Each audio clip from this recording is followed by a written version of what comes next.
folks. Welcome. Round 2 U.S. Championships starting now. Looks like the round just started. And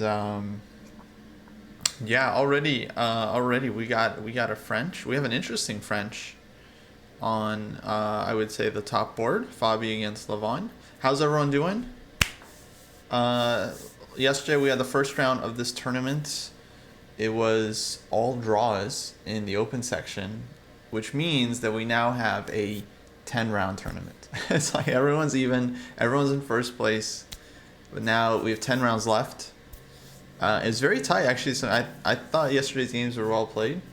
I don't know who saw them. Hans had a chance. He was actually like, he was close maybe to having a win against Fabi.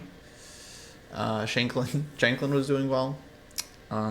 So yeah, there was some missed opportunities for sure. So yeah, we are going to be watching the games today. Once again, more of a, casual vibes. Not going to be like official commentary over here.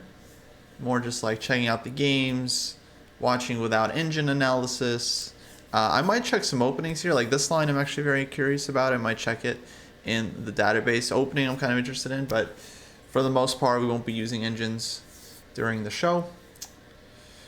Why was today's rapid weird? I think there were some issues with chess.com because from my perspective it seemed like we had arranged some tournaments, and then the tournaments that were arranged for some reason had started from an endgame position.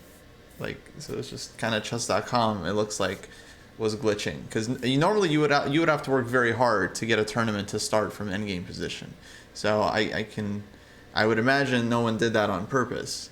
They just wanted to start like a normal tournament, and then chess.com decided to start it.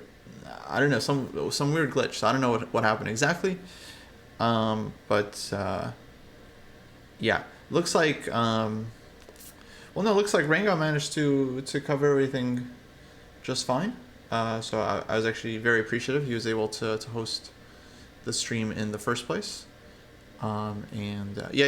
I just happened to be around, so there's no problem for me to start a new arena. So I hope you at least got some games in. Because yeah, it's fun, and we'll do more rapid tournaments. I'm sure.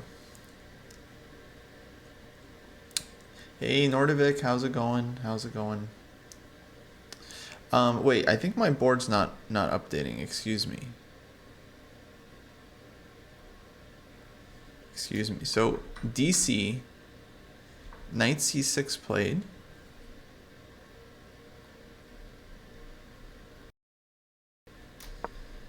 Bishop d2. And now Levon is thinking.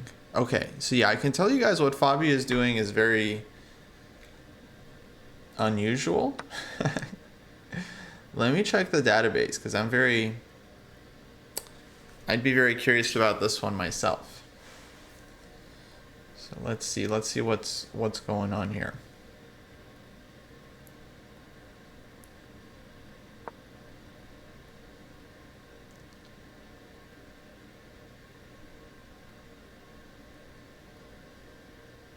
What was my take on the first round? Yeah, no, it was a very tight round. I think people playing well. There are no real outsiders in the tournament, actually, I would say, at all. Usually there might be one or two players that are, everyone is trying to beat, but here it's like, who are you gonna go after? Like one of the juniors? Like, good luck. So everyone's very dangerous. So to me, actually, kind of made sense. So f4, c5, and then Fabi just takes on c5.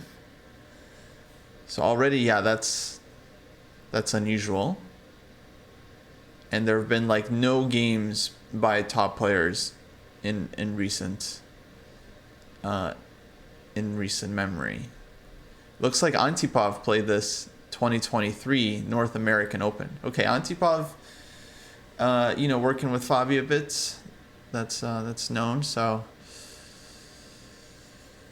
yeah, maybe one of his ideas. So he played it. Looks like that game he actually lost to low-rated grandmaster, but not necessarily because of the opening. Who knows?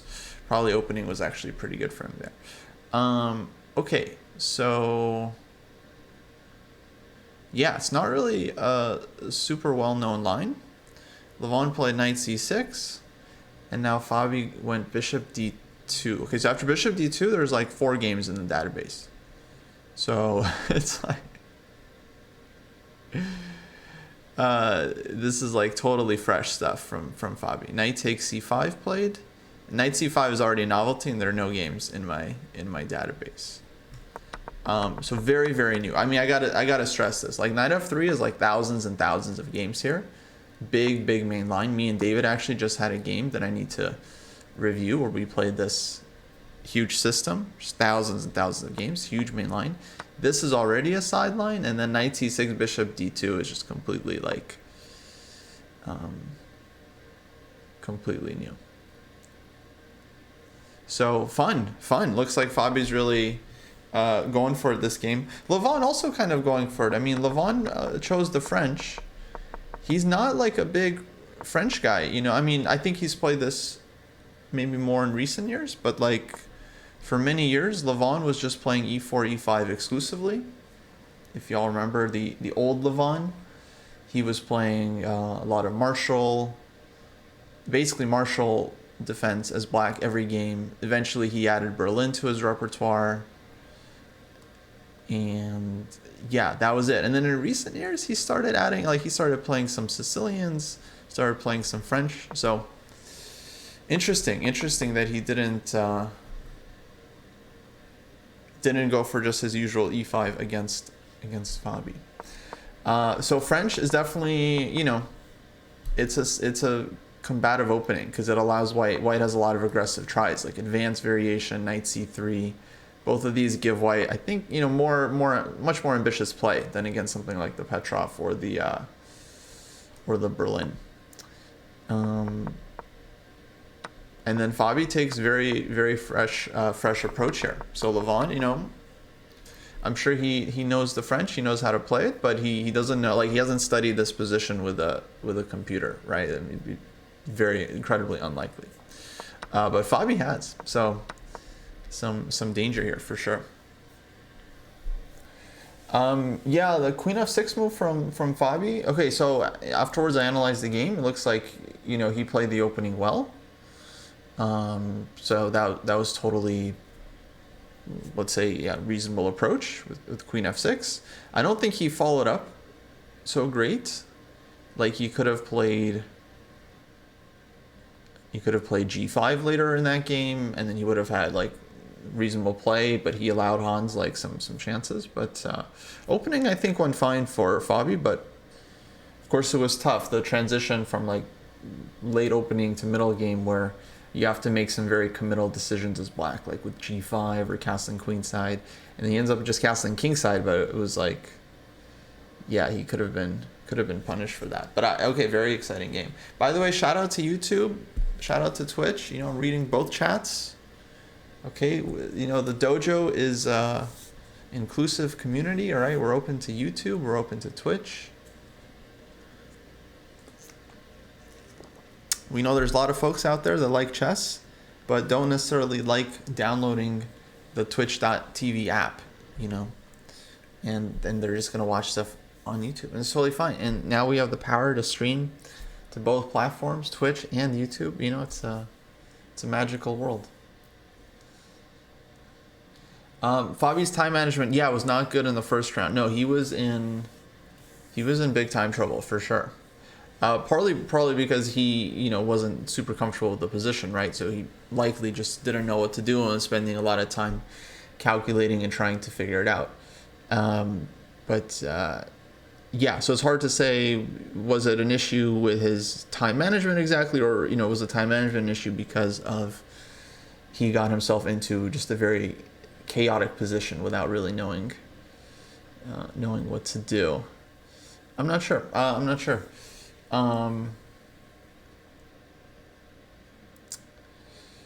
Yeah, so bishop on d2, the idea would be to develop and possibly one day go for queen e2 and castling queenside. Why the bishop went to d2 instead of the more typical square e3 is beyond me currently.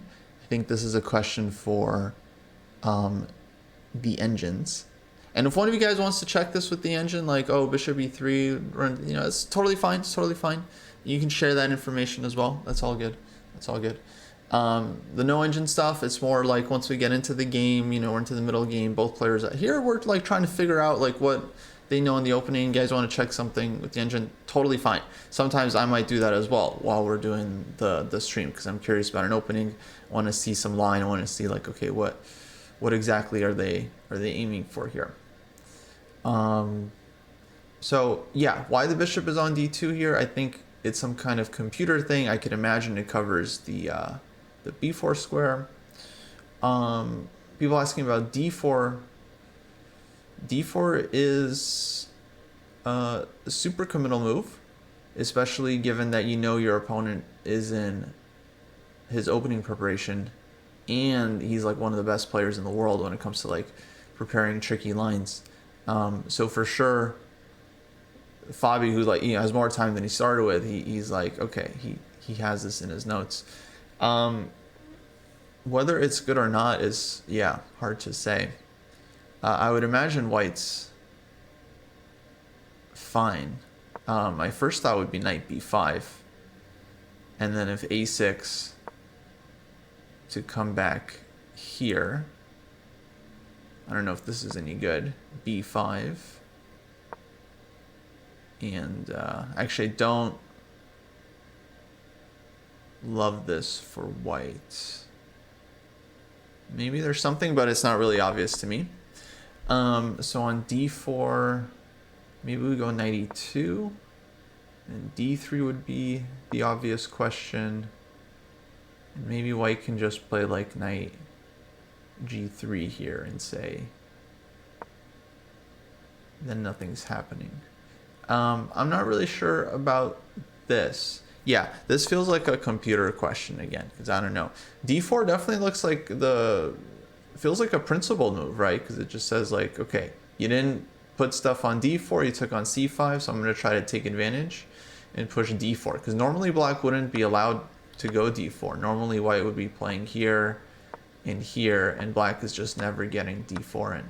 White is just always ready to defend this, like queen b6, castles, and yeah, white is basically fine. Or you can take on c5 too. So here Fabi's kind of like allowing it. And Levon's thinking, and he's probably thinking about it, because why not? Okay, thank you, Falk. So d4, knight e2. I was kind of curious about this. d3, knight g3, and white is slightly better. Yeah, that's a little bit surprising to me. I wouldn't assume white is better in a position like this, but okay. Compy knows, huh? The reason why I wasn't sure is like, okay, let's say black goes knight d4, for example. It just felt like a little loose. But like take, and maybe bishop b5, take. Let's try this. Maybe queen takes. Okay, and then something like castles, rook d1, rook. I don't know how accurate this is, but yeah, I could see something like this being better for white, with white's rooks getting to the open files quickly, because white does have kind of a lead in development here.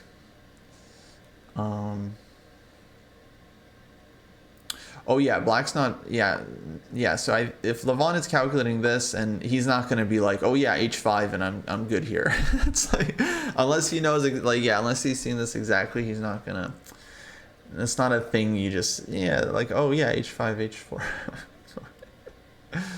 Interesting. So after dc, queen c2, it's like even better for white. Okay.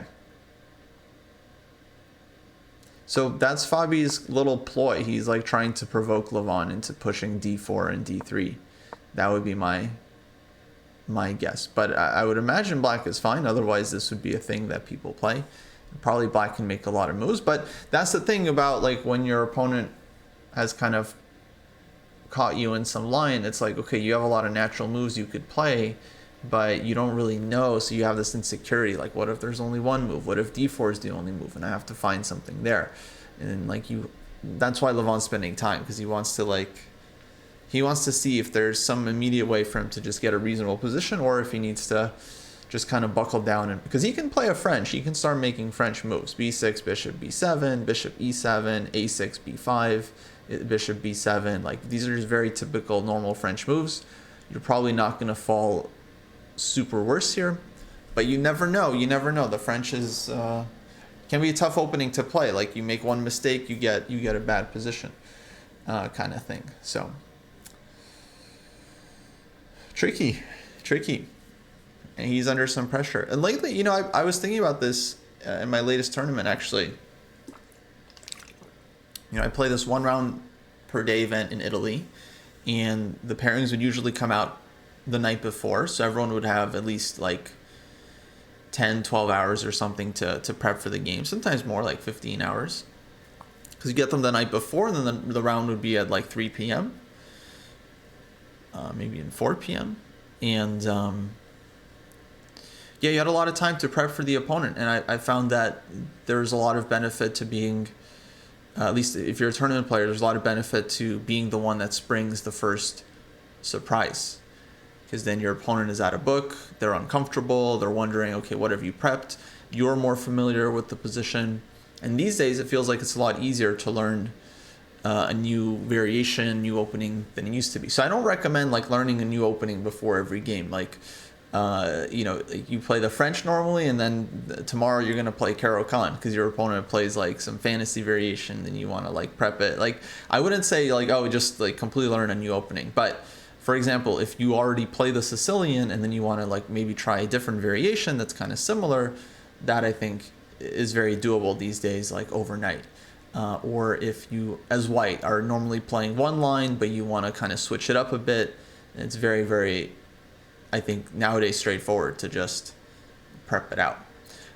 So yeah, Falk's asking if it's a big advantage to be the first one to deviate with computer prep. I think so. I think there's just something psychological about having the value, like the surprise value, or like being the one that surprises first.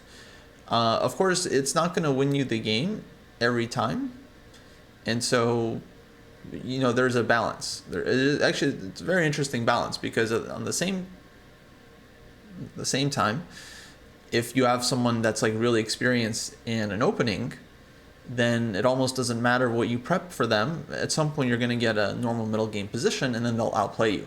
So I had this experience earlier this year, which one time I walked kind of right into it, another time I avoided it, but I had this experience against Najdorf players, actually. I remember I played against the Najdorf one game. I prepped some line, because my opponent was a Najdorf player. He plays Najdorf every game, and I was like, I'm normally d4 player, so he wasn't going to be expecting it, right? And then I prepped for Najdorf. I played some variation, and like, okay, I caught him. He spent some time trying to figure out what to do. Eventually, we got Najdorf middle game, and he just quickly outplayed me. Like, I lost the game. It was like very easy game for my opponent, right? So, because you're not going to refute the Najdorf. So yeah, the next time I faced a Najdorf guy, I learned my lesson, and then I didn't play into the Najdorf. I just played some other, like knight of 3, d4, c4 stuff. So there are some openings like you just don't want to mess with if you don't have a lot of experience. Now, if I have a lot of experience against the Najdorf, then I want to try different stuff, totally fine. But I'm someone that's like a d4 player, and yeah, I don't have a huge experience playing the Sicilian, which I understood going into the game. That was the risk I took, and sometimes you get punished.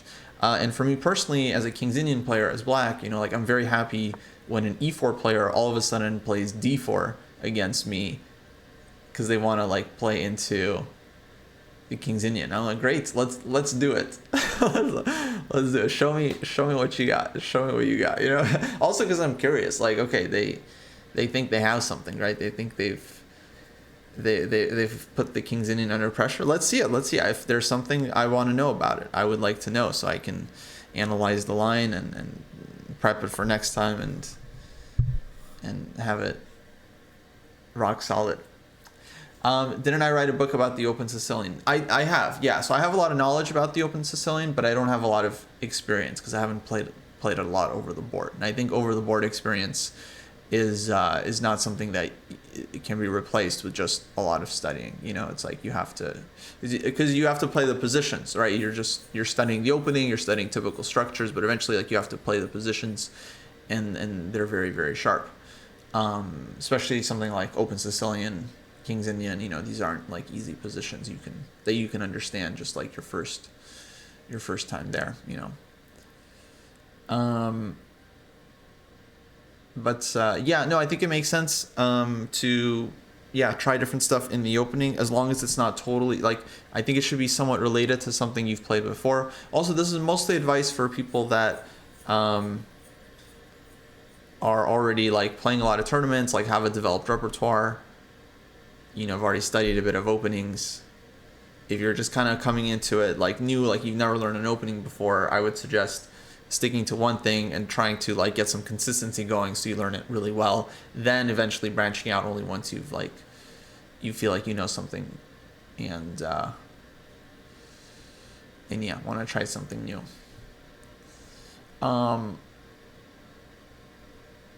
Hey Matthew Bailey, hello. Actually, you know what, there was quite a few people that like just walked by me and they were like, hey Dojo. And then that's all they said. So thank you. It was good to hear from you.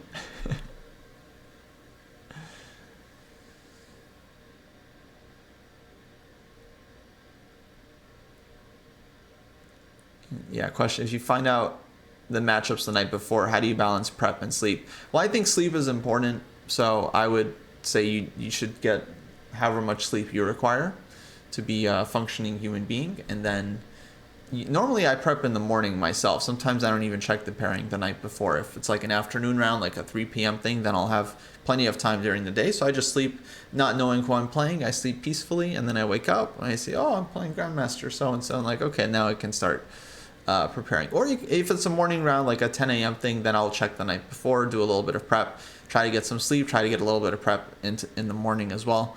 But then I'll definitely check the night before, so at least I have like some idea of what I want to look at in the morning, and I can kind of sleep on it.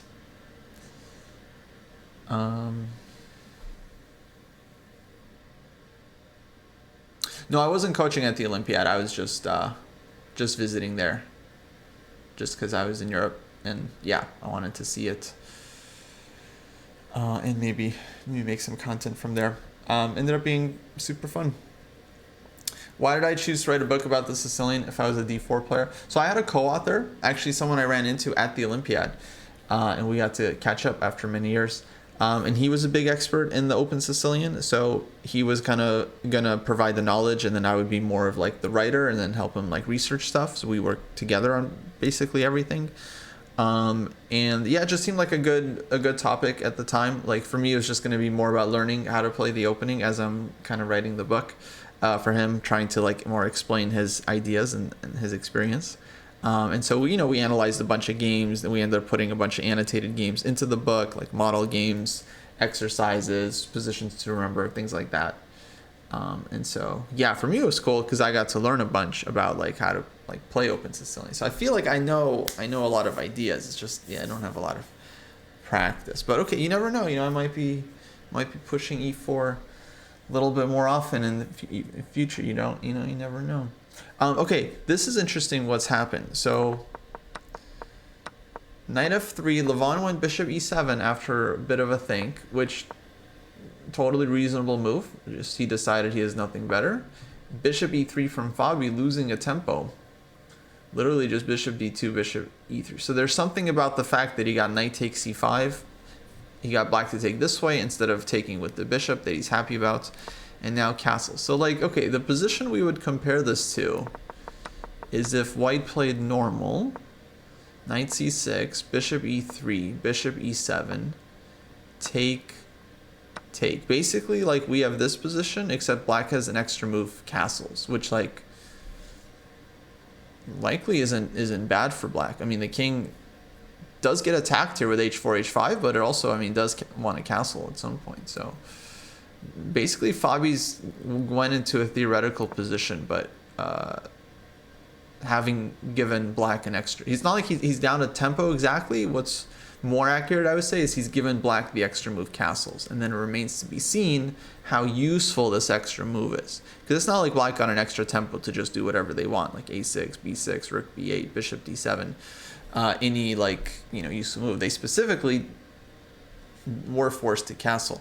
And now, interestingly, Fabi's now thinking, like, bishop e7, bishop e3, he blitzed out. Castles, now he's thinking. So, like, what, he's out of book now? Okay, it's a little bit hard to understand. Maybe he's trying to remember what exactly was the point of doing all this. He did avoid those queen b6 lines, that's true. But, yeah, he goes into this other line down a tempo, which might be a big deal. Yes, it's Iris. Thank you for subscribing. 7 months. Thank you, thank you.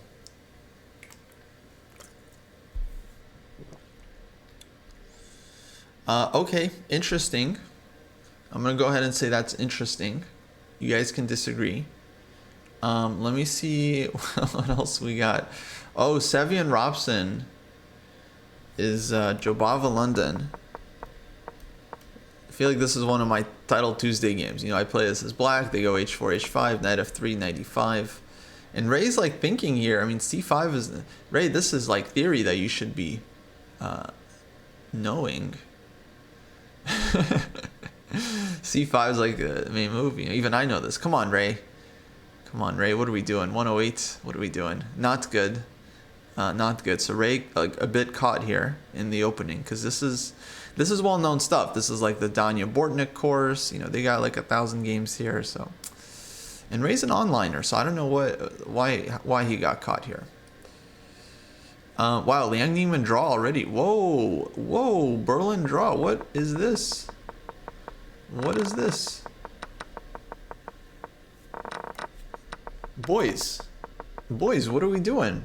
What is this? Political statement? What are we doing? This is like the draw that, like, Magnus and Vichy made when they didn't want to play any more World Championship games. Like the exact draw. Like, this is like well known. I mean, it's more on a wonder. Hans has black. You know, he has absolutely no reason round 2 to play for some crazy risk. But I guess I wonder. I don't know. Wasn't feeling it today. Was he surprised by the Berlin? I can't imagine he was. Just thinking, because Hans has played Berlin as part of his repertoire for sure. So, yeah, I don't know. I guess the Wonder just wanted to make a draw. Maybe he's got a test. You know, these kids, they're all in school. Maybe he's got like a final or a midterm or something. Honestly, don't know. But okay, draw.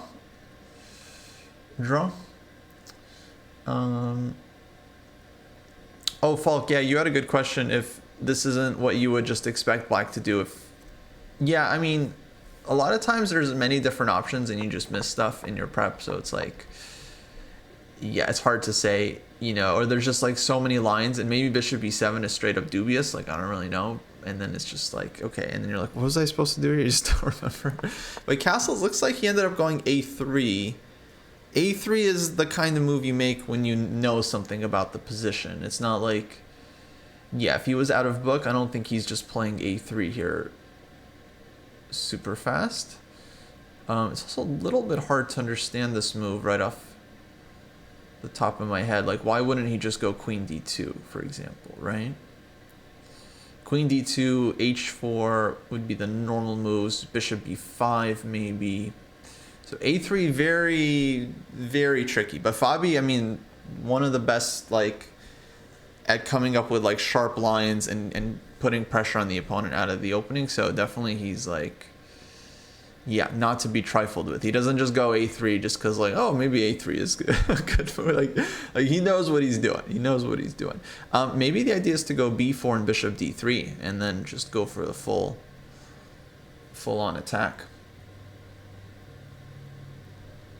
Yeah, Jake says Caruana sometimes pauses during prep. I guess sometimes he does. But sometimes he just like blitzes. Like I remember some games where he was just move after move, just blitzing it out.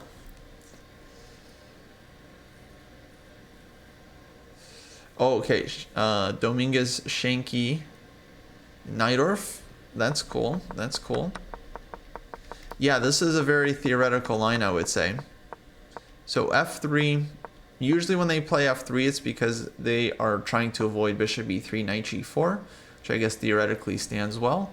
Dominguez sometimes tries and then goes back and then plays f3. He's like, tries once, like, you want to go something else? And knight g4? Okay, knight g4. Okay, you want knight g4? Fine, I'll go back. But no, here he just goes f3. He's like, maybe it's a new Dominguez, Yesterday me and David remarked that he avoided a draw against Wesley. He played on. So he gets himself classic English attack, and here's h5. So h5, this is very thematic and trendy these days for black, just stopping all g4. Very new age stuff, but it kind of works. And then one day black just goes like bishop e7. You can even castle, and the pawn on h5 is not that weak, it turns out. So knight d5, this is what white does. Knight takes d5, bishop f5, queen d2, knight d7, knight a5, and now rook to b8. So yeah, this knight a5, kind of a typical maneuver where you hit the pawn, you try to put the knight on c4, and then like a4, a5 is the plan. G6, bishop, g7 for black. Yeah, absolutely. Absolutely. In a lot of these positions, that's what black kind of goes for. And yeah, interestingly, Lanier has already spent a lot of time. So somewhere Shankland did something, because Lanier knows these positions like inside and out. He knows them really, really well. So somewhere Shankland did something kind of unusual. Queen d2, knight d, or he's just choosing a variation. Maybe he just knows so many lines here. It's like 50 lines he can choose from. It's like, okay, what do I play? What do I play? Everything is a draw. What do I play? So he finally decided on queen d2 and knight a5. Does someone want to check this one, or I can also check? Just curious about the theory here, where these guys are coming from, where they deviated. So f3, e5, knight b3, bishop e6, bishop e3, h5, knight d5, knight takes d5. Oh, so knight takes d5 is actually very rare. Normally black gives up the bishop. Like 5,000 games, bishop takes d5, 300 games, knight takes d5. Okay. And then bishop takes d5 makes a lot of sense, followed by like knight d7, g6, and so on. So knight takes d5 is pretty unusual from Shankland. Bishop f5. Bishop d3 is the main move there. And then it's like takes, knight d7, and castles, bishop e7, king b1. Some theory there. But Dominguez didn't go bishop f5. He went queen d2 after some thought, which is not the main move. Knight d7. And they transpose back into some theory. I will explain everything. Knight a5, rook to b8. And now Lanier is thinking. And main move in the current position is a4. So they're still in theory here. This move, queen d2, is rare, but they actually somehow transposed back into more theory. So there's still a bunch of games here. So this is still kind of a known position. Not clear how well it's known to Dominguez. Shankland seems to know what he's doing. Hello, Scott McConnell. Am I flying solo today? David, I think, is out. I think he's on family vacation this week. They're off seeing the Grand Canyon. Don't quote me on that, but they're off seeing either the Grand Canyon or Yosemite or Statue of Liberty or something. They're off seeing something. Jesse, I'm not sure what his plans are. Sometimes he's got his kids on. So as far as I know, it's just me today, as far as I know. But it's cool. I got you guys, we got the dojo. We're all kind of watching together. We got Twitch. We got YouTube. You guys let me know if there are games you're interested in. This one's still developing, but looks like we're gonna have ourselves kind of a nice positional battle here. Did I see WR Masters just changing every player in their field? I have not seen that. Who did they change exactly? Who's changed? What's happening on the board?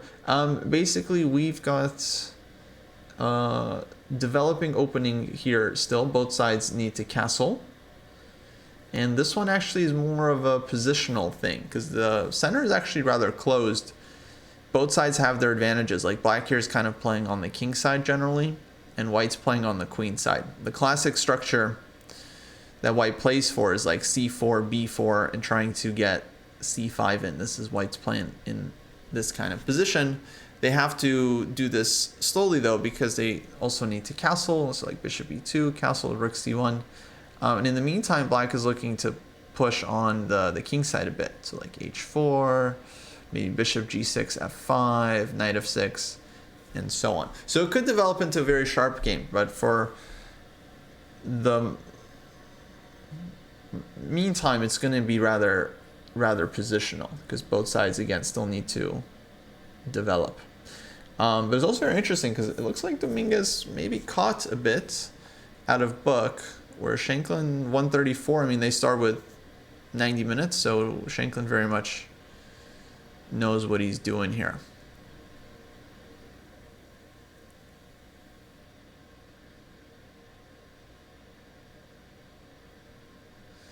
Okay, some interesting positions. Yeah, we might get some decisive games today. I mean, this Fabi Levon game is going to be sharp. So castles a3, a6 from black makes a lot of sense. And now bishop e2. Yeah, I think it's playable for white, but it's not like, yeah, white is doing great or anything there in that knight or, but we'll see. It's a normal, I'd say still within reason.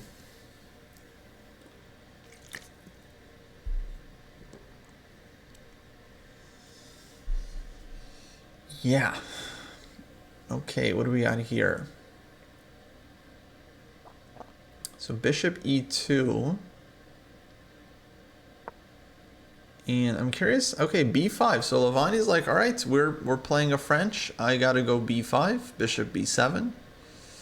Eventually maybe f6 or f5 for black. And for white, I would expect castle's kingside. Yep, there it is.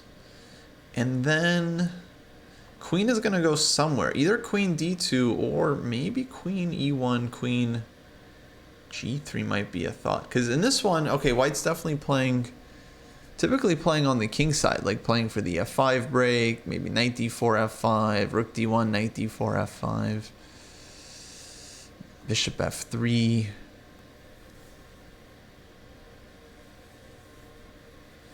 So at some point, it feels like black has to go f6, because otherwise they experience too much pressure. Here, white's a3 move definitely makes sense, because it kind of stops black from pushing b4 without just trading the pawn. Not that b4 might be totally fine of a move. Maybe it's not the best, but yeah, white won't have to move the knight here. Okay, so should be instructive French. In fact, I still need to review the game me and David played. Can black go f6 immediately? Let's see.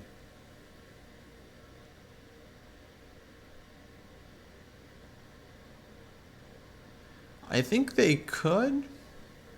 My guess is ef6 would be the biggest question. Can't take with the bishop. Let's say rook takes. And then knight d4. It does feel nice for white. Dranky.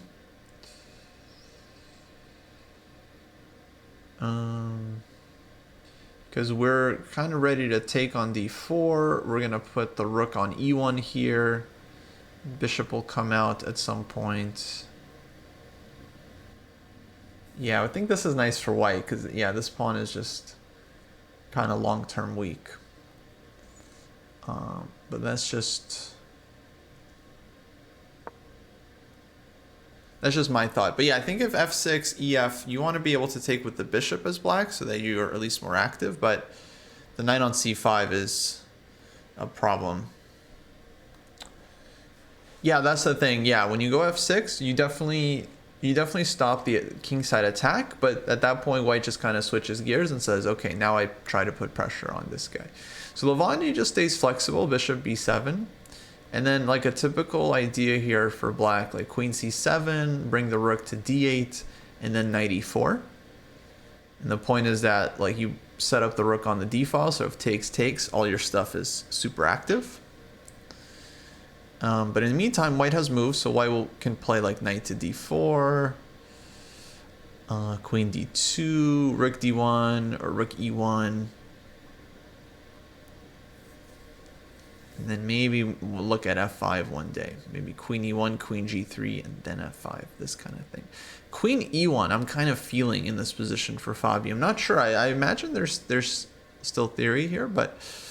or at least typical plans, but queen e1 is what I'm kind of feeling here. Queen e1, bring the rook to d1 to kind of control the d file, and then put the queen on g3, play for f5, bishop h6, f6 stuff. Is gf6 ever good in the French? It is sometimes, but I think it'd be more of like an endgame thing. With your king on g8, I would expect this to be pretty risky for black. I'm not totally sure, but yeah, maybe like knight d4 again, bishop takes d4, and then queen e1 coming out. Yeah, I would think this is very, very vulnerable for black as well. So bishop b7, okay, I'm thinking queen e1. If you guys have other ideas, let me know.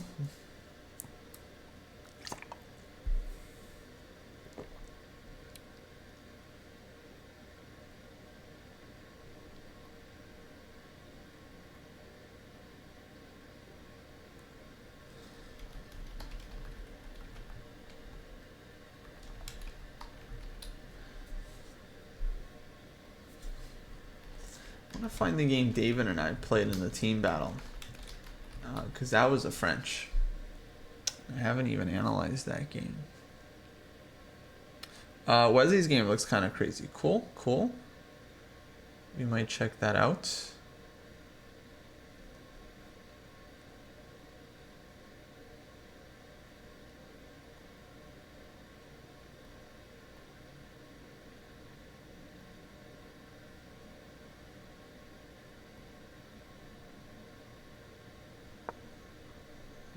Second.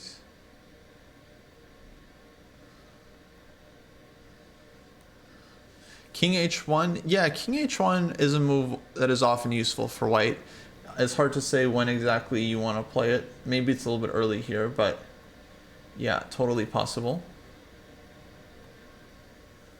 All right, got one game.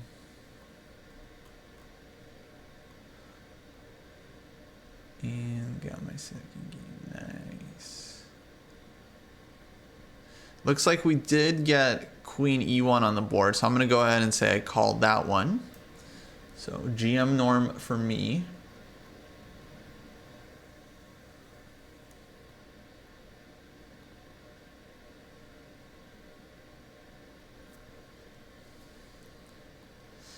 And now Levon's going to have to figure out how to deal. So d4, rook d1, I think looks nice for white.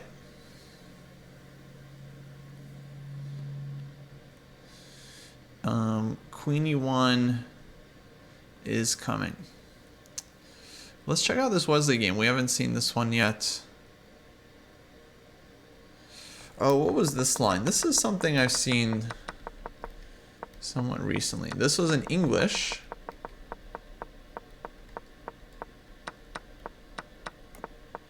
With early pawn sacrifice from Christopher.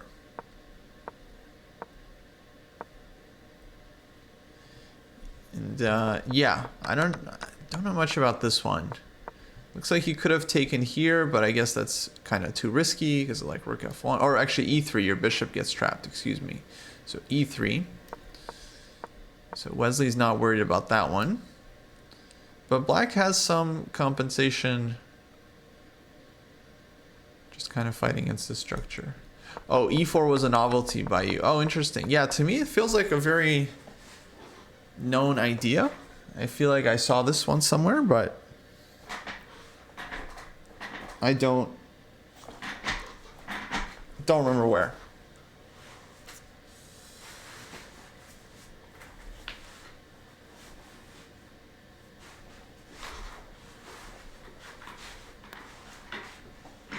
There we go. Whew.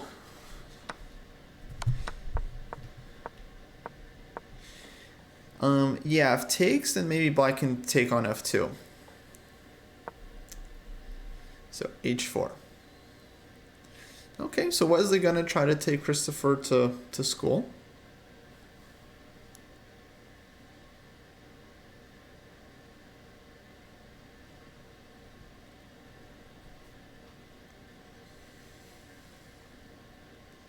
See this one. Okay, so Ray has just kind of walked himself into some theory. So he's in a very dangerous spot because Sevian like just knows this, but like this is still following the games, latest games. Let's see, then we got Opar and Mishra. This one was a little, what happened here? This was Rui Lopez with bishop c5. So pretty theoretical line.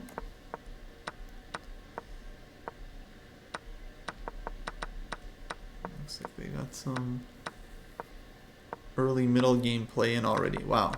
c5, knight a3 takes. Oparin playing this very quickly, so seems like this is some known stuff. Okay, wow. Here we are, bishop c2. So black's a pawn up, but white has some nice compensation. So this one could be quite sharp, like knight d4, f4, e5 is coming, or knight d4, knight f5 would be like the main idea, rook g3, queen g5, checkmate. So checkmate's pretty serious. So yeah, white wants like knight d4, knight f5.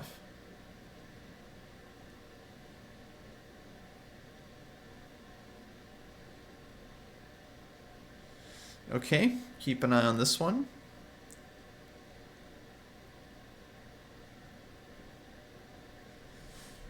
And then we had bishop e2, queen h4 check, and queen f6 from Shanklin. So Shanklin's still playing this pretty quickly, and castles from Lanier.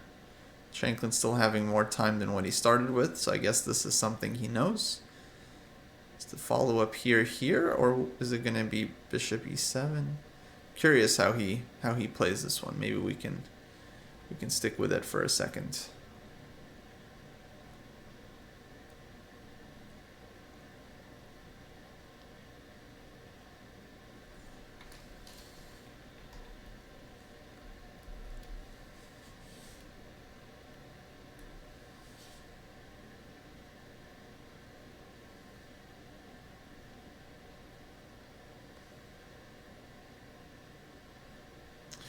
Question, is it good or bad that the white pawns are on white squares? Oh, like on d5 here? I would say white structure has its pluses and minuses. Like the minus, of course, is that the light squared bishop is pretty bad. The plus is that white does have more space. So when white gets c4, b4, and c5 in, then white ends up being very, very happy. c6 as well. Shiva ITA, thank you for subscribing. Hello, my friend. Oh, previous game. Oh, my bad. Oh, so you meant this game? Yes? Oparin game?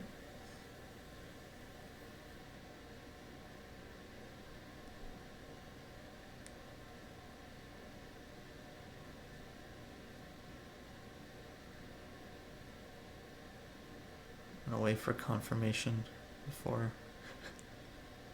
before I continue talking about the pawns on the light squares here. These guys are, yeah, I would say actually same thing. Like, they make the light squared bishop bad, but they do also restrict the bishop on b7. So it's kind of like double-edged. If it was like d4, e5, then both bishops would be open. So it'd be more dynamic. Here it's more white is being restrictive. So it really kind of depends. With more pieces on the board, this is generally better for white. With less pieces on the board, it's not as good. Here I think is very reasonable because white has this kind of immediate plan like knight d4, knight f5. But if we had a pure bishop endgame, then white would not be happy. So yeah, more pieces is better for the space advantage. Less pieces, less better, I would say. But it's hard. You know, it's difficult to always be able to evaluate a position super perfectly. Generally, we're always just trying to guesstimate our way to figuring out like what we kind of want to do in the position. Like from white's point of view, okay, we're down a pawn. We have to play for the attack. From black's point of view, try to get the attack rebuffed and try to get some counterplay as well. Hello, melt like butter. Yeah, we haven't been watching this one for too long. This is Oparin Mishra. Interesting matchup, actually. Like, Oparin is new. This is his first U.S. championship. Mishra has been around, but he's still very much a junior.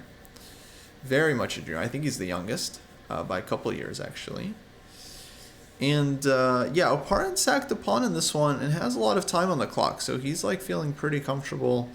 And he's got good compensation, I would say, for the pawn. So I'm kind of liking white's position, just based on the time usage. But, yeah, I'm also a natural... at this point, a natural-born sacrificer. I like giving up material for the initiative. Just who I am. But yeah, to me, this one is looking fun for white. I don't see exactly how black is going to deal with this idea. G6 is always weakening.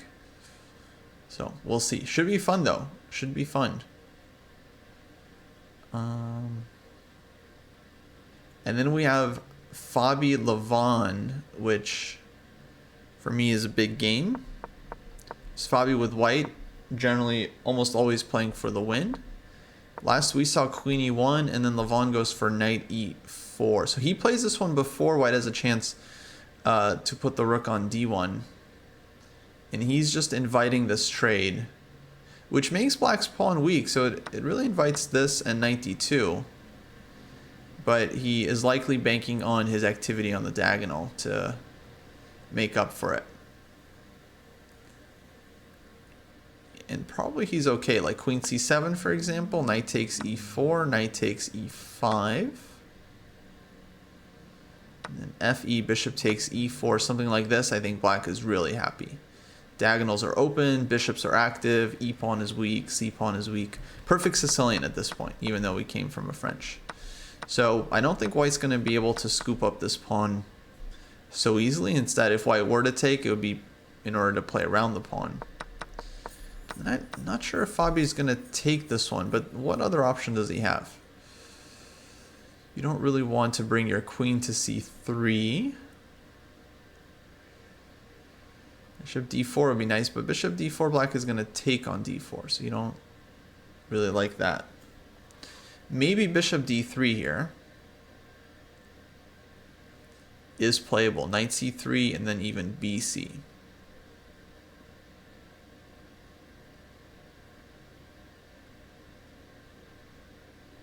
And then playing for the king's, because the kingside attack is pretty scary with the bishop on d3.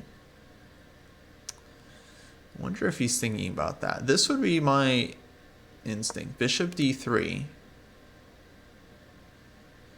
And then takes, pawn takes, just to get like nice control over d4 and to keep my queen close to the action. So of course it gives white super long-term weaknesses, but I would be, and I'm not an e4 player, and these are not my pieces, so this is just my, again, my first instinct. I would be looking at something like this as white in order to try to get play. But it's hard to do that. You're taking on a lot of risk. If your attack doesn't pay out, then you're going to be losing multiple pawns on the queen side. You just lose the game eventually because knight a5 is coming, knight c4, and so on.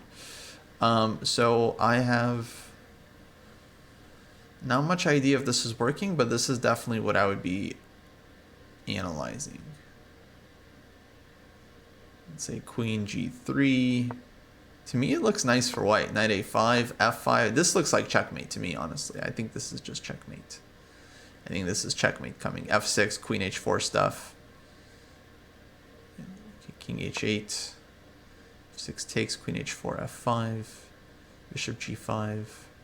Bishop g5 first. Knight g5. Every move looks nice for white. Queen h3. Ooh, queen h3 looks nasty with f6 idea. Yeah, so this I think is nice for white. So maybe just bishop d3 would be my choice here. We're looking at bishop d3. Hello, Slutty T-Pie. How's it going? How's it going? Rook d1 direct instead of knight d2. Yeah, possible. So take, rook d1, queen c7. But then it's similar. So I don't see... I think black is okay with this bishop and this pawn. It's just kind of like very, very active. So I'm looking at bishop d3 take. If bishop d3 d4, then first thought would be either this one or this one. Maybe knight takes, pawn takes, and then maybe if nothing else, actually we just take. I mean that's probably just a pawn, but there might be other stuff like some knight g5s, queen h4 business. Though I never know, like h6 and then what? And then what?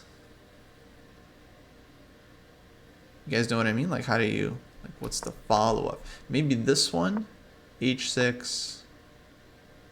Of course, we can always take, but, like, there's always queen h4, but then what? Then what? What is the next move? Rook f3, it takes a while, but I guess, okay, you just bring both rooks and then eventually something happens. But that looks playable. I think we can also just take first, and then, so that's just a pawn, so I don't think d4 is a move. So bishop d3, I don't see the issue.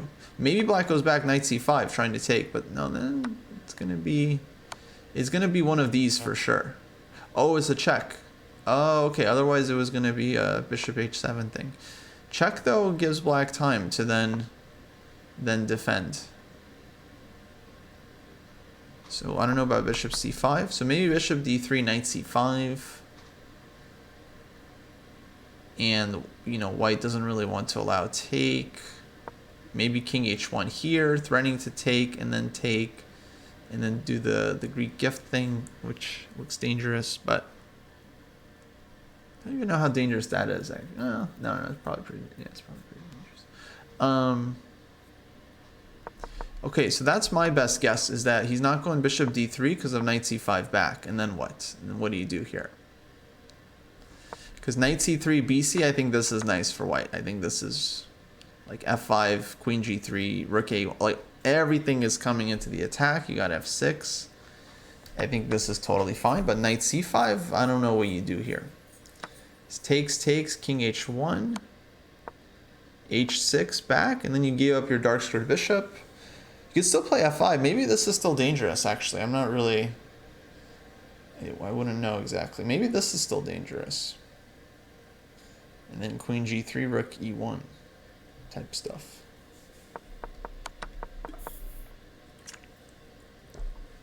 Yeah, I don't know. I guess Fabi's gonna figure it out. He'll let us know when he's ready. Ray still thinking. Wesley. Oh, and Dominguez Shanklin. We had bishop e7. So going for, so he played this weird queen f6, but he does get bishop d8, bishop b6. That's kind of like an advantage. White goes c4. Very, very typical Najdorf here. And okay, Dominguez knows these structures really well. He's going to go b4, maybe knight b3, a4, a5, c5. Actually, a lot of times the idea is b4, c5, and then bring the knight back to c4. So the knight stands beautifully on c4 because it helps target d6. So b4, rook c1 seems to be white's next moves. Maybe rook ac1. In the meantime, we're going to find out if black wants h4 Okay, he wants queen g6. And is there some bishop h3, bishop g3, h4 ideas? I think that's a threat right now. Okay, white can go king h1. So what does he want on king h1? Or is he just making room for the bishop to come to g5? Bishop g5 is pretty active. You can see black being quite happy to get this in. And then h4, try to provoke h3, bishop f4, bishop g3. Yeah, black is getting some squares here. He's getting some squares. Interesting. So Shankland in good position. David will be happy to hear that. Okay. We'll keep an eye on it, folks. You guys let me know if there are other games you want to watch. So I want to check out Women's Championship. Let's see what's happening here. We have Rose against Carissa. Tadev against Nazi. Jennifer Yu, Anna Zatonsky, Begum Atusa, Alice Lee Talia. Okay, let's see. How did this game go with Tadev and Nazi? This was, oh, Carol Khan, of course. Advanced Carol. C4, E6, Knight C3. This line I don't really know, but everything looks kind of logical. Okay, check, King F1. You can afford to move the king when you kind of took a lot of space because the center is closed and black can't really exploit it so easily. So this position, actually, I don't really know how to evaluate. Like, officially, I would think white is better because you have more space and the center wasn't really challenged. Knight on D7 kind of stands better on C6, but white also had to move the king, so it's not like white got everything here. But I would think white is better in this position. Maybe A3 somewhere. H5, you can develop the rook via H4, G4.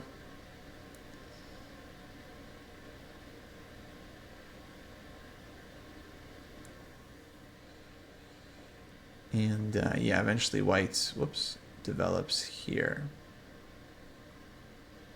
Maybe on H5, black will go back, bishop E7, not to let the rook in. Okay, H5 play. Okay, we guessed something. Now I'd be curious about bishop E7, just to mess with white's development. Is white ahead here compared to a normal, like, accelerated advanced French? I'm not really sure, honestly.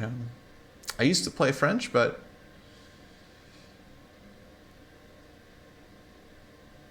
it'd be hard. It feels like white is better, but maybe not a huge edge.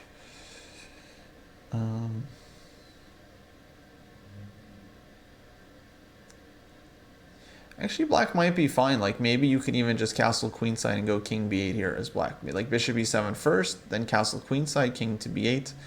I don't see, actually, yeah, why black should be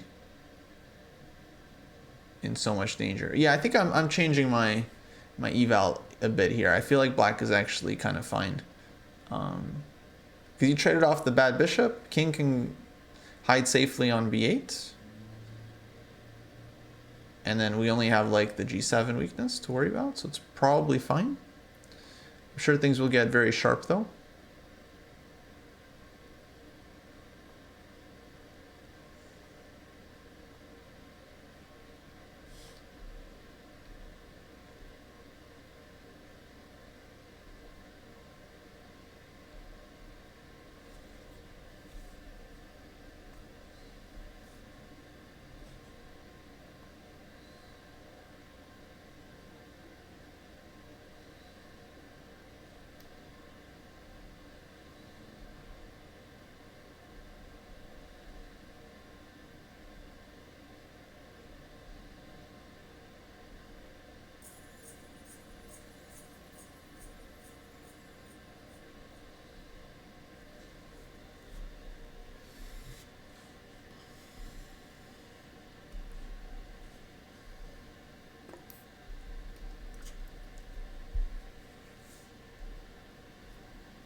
Okay.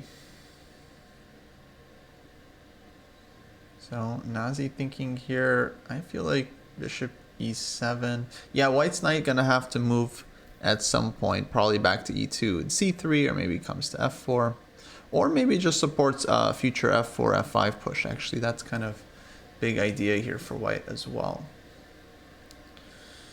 Let's see what's happening. Rose game against Carissa. I'm just curious.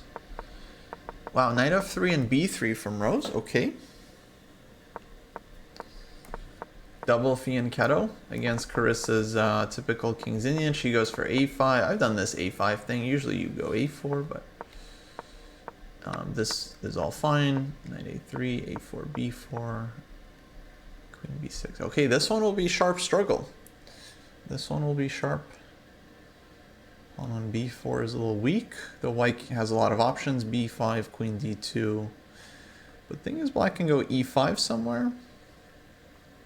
Try to play for e4. And possibly even overtake the initiative. So, super double-edged. Could have gone e5 last move. Not sure why she chose not to, but starts with this one. Okay. Okay, we'll see. I don't think white wants to give the pawn up, because I don't see huge reason to do so. And then you'd be down a pawn in the long term, right? So that wouldn't be good. So I think you do want to hold on to the pawn somehow.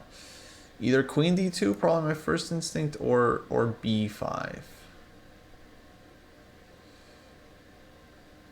Maybe b5.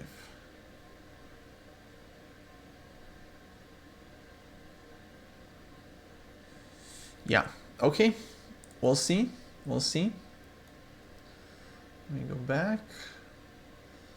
Let's see, we got updates here. Shankland castled. And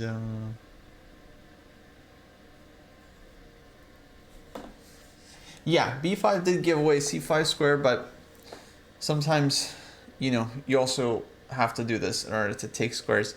It's hard to say, you know, there are pros and cons, right? With queen d2, then the queen is defending the pawn. So it's always chess is a difficult game. What can I say? Chess is a difficult game. There's no perfect decision sometimes. This one's interesting because I think Shankland's played this very well. Here, queen g6, bishop e3. Okay, so Dominguez avoids bishop h3 with rook f2. And he stops bishop g5. So black castled. And now he's thinking about rook fc1, rook ac1, b4. b4 is probably the most logical move here. But, yeah. Yeah, b6 definitely would be a big no-no for black because of knight c6. And then white's knight just gets a fantastic square. This would be like handing your opponent $250 in terms of the chess potential.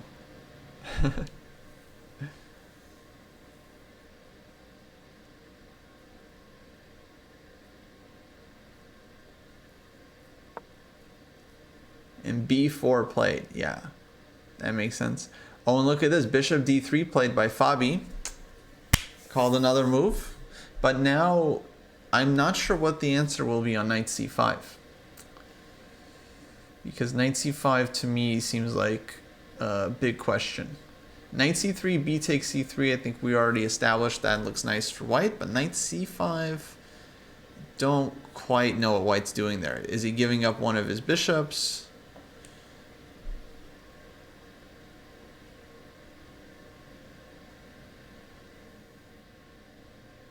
Yeah, I'm not sure. But Levon hasn't played this move yet. I assume he has other options as well. Like b4 maybe is a move. No, but b4 would allow knight takes, e4 takes, bishop takes here. I think white gets away with taking the pawn. So bishop d3 definitely poses a question for the knight. So other than knight c5, do we see we see something else? Because knight c3 bc, I think very much that's nice for white. Knight c5, I don't see the huge problem.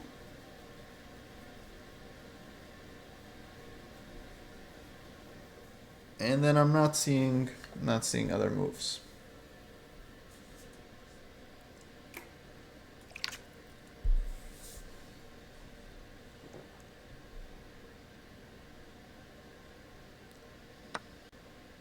Oh, takes on c3. Wow. I'm surprised by that.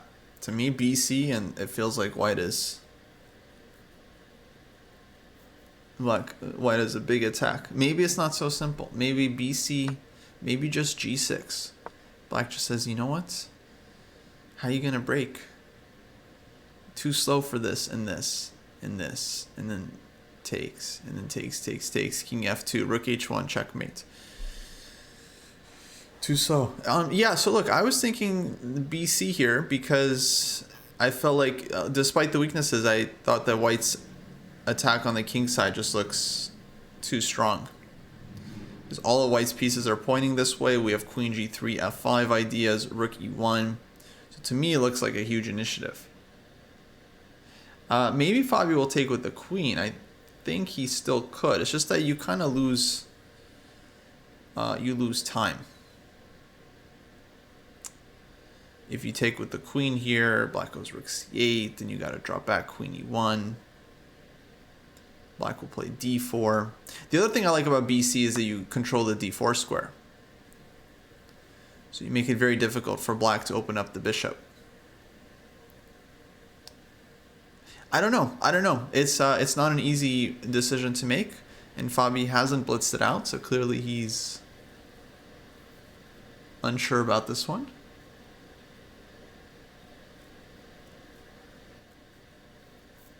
But yeah, BC looks to me like the more ambitious approach. Queen c3 seems safer.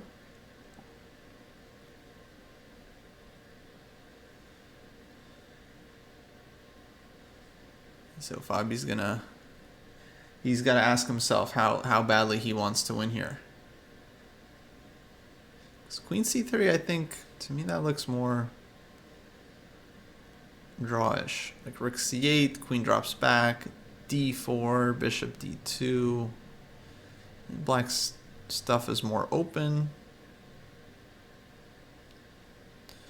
So yeah, so BC, yeah, black can go knight a5, knight c4. My idea with white is I would try to checkmate black before, because how many moves do you need to win on the queen side? You take one, like knight c4, take on a3, knight c4 back, that's 3 moves.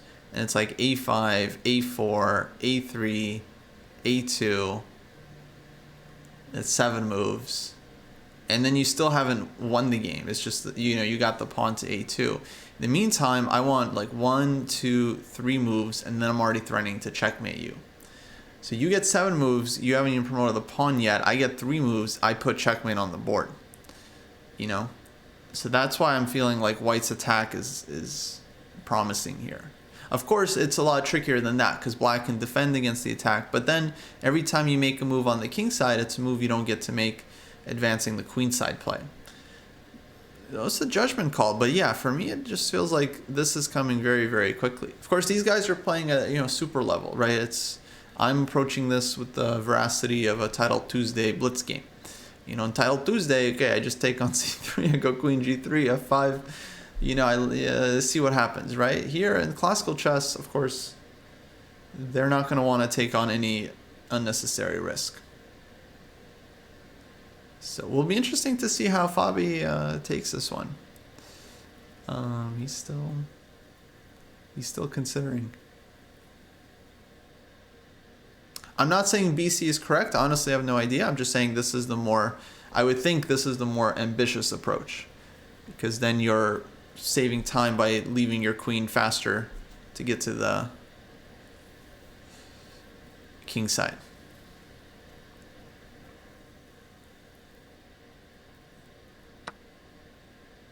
Oh, and he does take bc3. Look at this. Look at this. Fabi taking bc. So he apparently doesn't care about the double pawns either. He's banking on the kingside attack. Very instructive moment, I gotta say. Very instructive. Because I'm sure a lot of us would have just taken with the queen. You know, just keeping the pawns intact. But here it's more about the pawns. This is about keeping the initiative.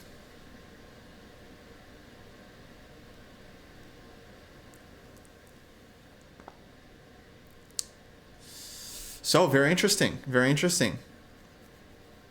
And a clear sign to me that, okay, Fabi trying to win this game. Because now he's got ideas. Queen g3, queen h3, queen g3, h4, h5, queen g3, f5. And Levon has to figure out how to defend the king side. Like, let's say you start with rook c8, queen g3, you go g6.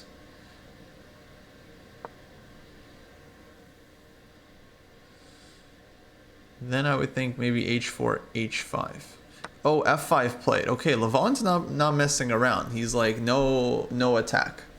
I am not interested in the attack. f5 seems like a smart move. He's trying to shut down the attack. Because now if you take on f6, there's no knight on c5. So black takes with the bishop, starts eyeing the weaknesses. I think white is still fine here, but I would imagine black is also fine. Queen d7. Who knows? Who knows? Maybe this is the direction the game will take.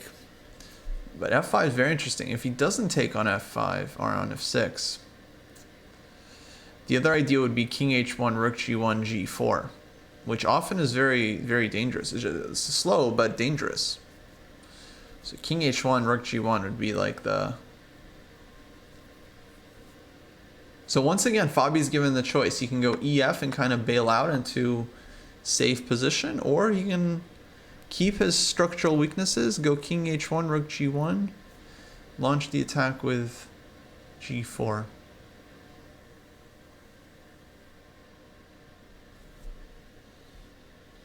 So how will Levon approach, or how will Fabi approach this one? Who are we rooting for? Good question for the chat. I mean, I got my favorites. You know, I'm friends with actually a lot of these players, so it's hard for me to pick one over the other. Shanklin's definitely a friend of the dojo. He and David go way back, and he's done some pods with us. Yeah, lots of friends on both sides of the tournaments. But yeah, curious who you guys are rooting for.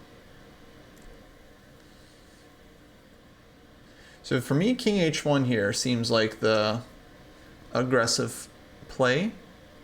And then g4, black goes g6, then h4, h5. Just bust them up. But of course, yeah, actually, we would have to prep it. So king h1, rook g1, and then we put the knight on d4 before we play g4. Absolutely. Because otherwise d4 from black would kill us. I think that's a good point. Otherwise so I would like put the knight on d4 first. King h1, rook g1, then maybe knight d4, g4, h4, h5, and then checkmate. And then just checkmate the guy.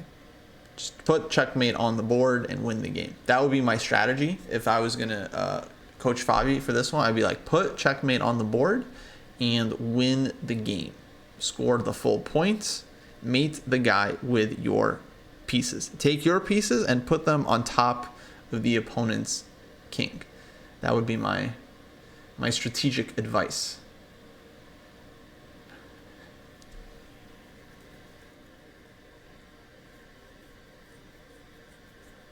Mohammed rooting for Fabi.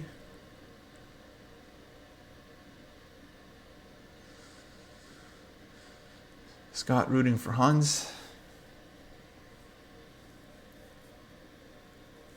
So far, Hans has had a quiet tournament. Round one. Okay, he was quiet's actually not the right word. He actually was close to winning against Fabi, but then made a draw. Round two, quick draw. So 2 draws so far. I feel like it's pretty likely we'll get a decisive game today because, well, Sevian Robson looks really sharp, and Opar and Mishra is also quite sharp. Dominguez Shanklin could heat up very quickly, so I feel like, and this game as well, I think is getting quite interesting. So we'll see. Maybe he starts with knight d4. I'm trying to figure out what I don't see the problem with knight d4. Of course, if black trades, we're very happy to fix our structure like this. Then I think we would just be super, super happy. Black's bishop on b7 terrible. White just needs to crack open the king side and we'll win with the extra piece. But after knight d4, of course, black will play either rook c8 or knight a5 and keep the pressure alive. Oh, but this one is hanging, excuse me. So knight d4, queen d7, king h1, and then rook g1, g4. That's my expectation here. Knight d4, queen d7, king h1, rook g1, g4. He could take, but bishop f6, knight d4. Yeah, I'm not sure. Folks, I'm going to take a quick break. You grab a coffee. I'll be around. Oh, wait, question. After ef6, bishop f6, isn't knight g5? I didn't see knight g5, actually. I didn't see this. Wait. Knight g5. Wait.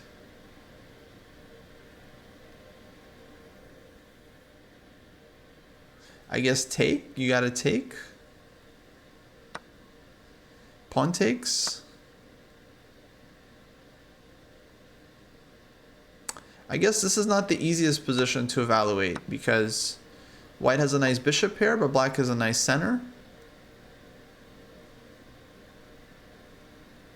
Okay, here I think queen f5, e4 is still not super clear to me. It's always very difficult to evaluate this kind of position. Maybe e5 is not the only move. Maybe there's other moves. Queen f8 even. I'm not sure. Okay, but probably he's thinking about this as well because that's pretty sharp. And knight g5, I think you're forced to take. So it really just depends on how he evaluates this position, if he goes for it or not. I don't know if I would really love it as white, but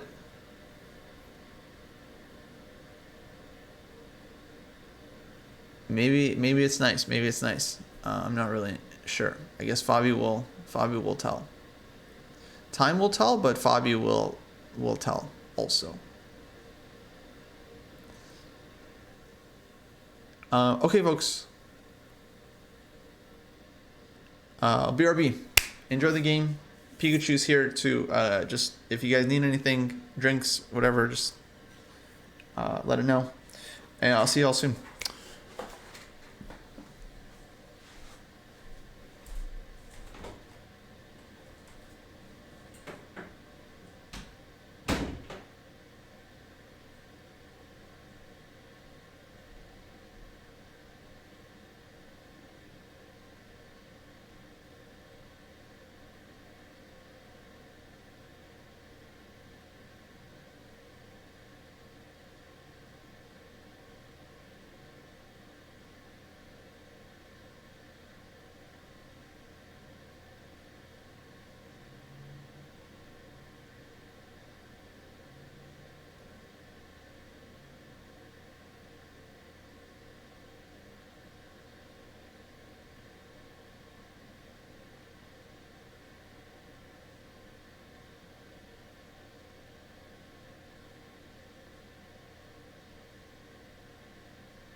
Alrighty, folks, what's the action?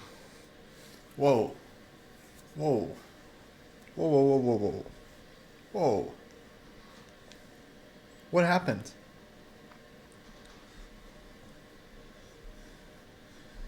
What happened?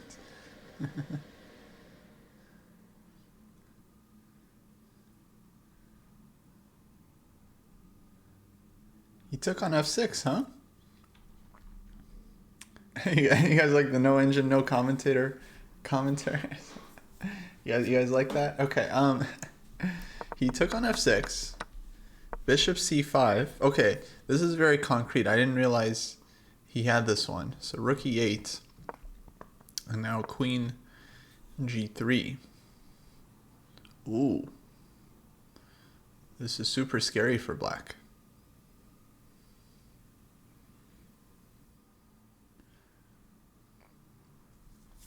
Yeah, bishop c5 was a nice move. Were you thinking about this one, PG? Very nice move. Because it hits the rook and it hits the pawn. This is a very nasty kind of double attack. For rook f7, probably white just takes. And says, thank you very much. I got all kinds of threats now, like bishop takes h7. So rook e8 played by Levon. And now queen g3 and Fabi going for it.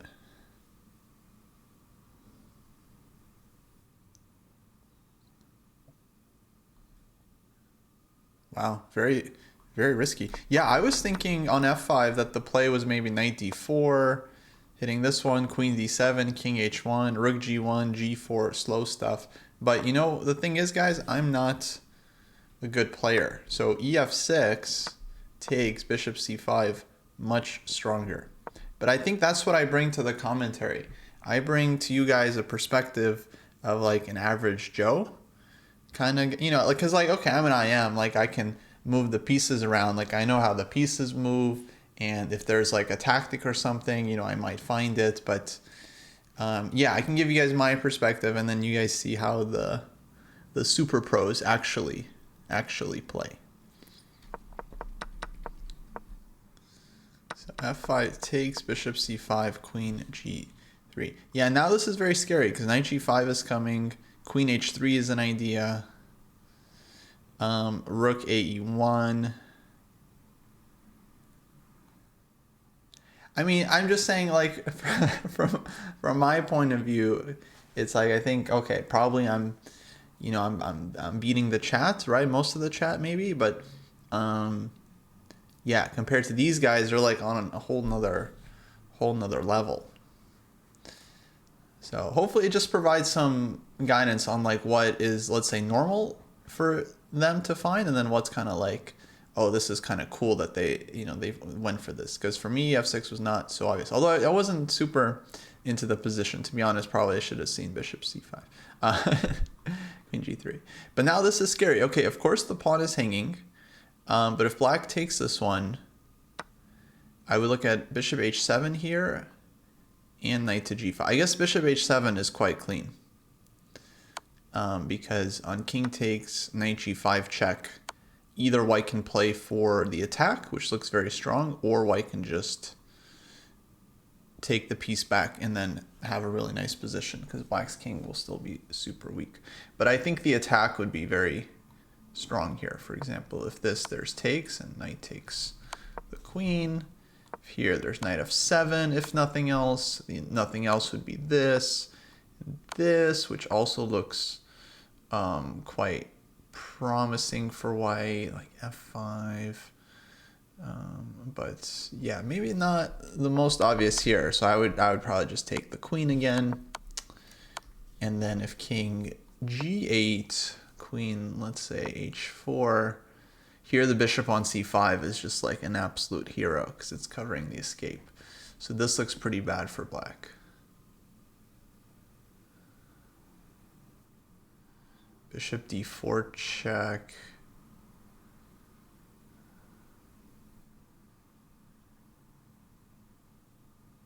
Oh, I found a nice line. Okay, bishop d4 check, king h1. Takes, we give check, we give check, we give check. And then after king d6, I think queen takes b7, white has a very nice position, but okay, knight f7. And then let's say king here, we take this one with check. And then rook e7, we have knight takes e6. If king takes, we have queen takes b7. And then it's queen for 2 pieces, and white should be winning. For example. So bishop c3, definitely out of the question. But if black isn't taking on c3, then he's in big trouble, because queen h3 is a problem, knight g5 is a problem, rook e1 is coming.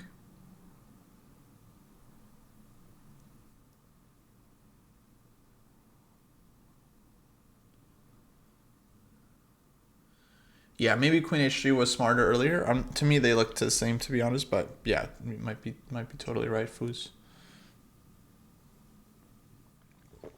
Yeah, it does look promising for Fabi. So big chance for him, because Levon is like a serious, rival.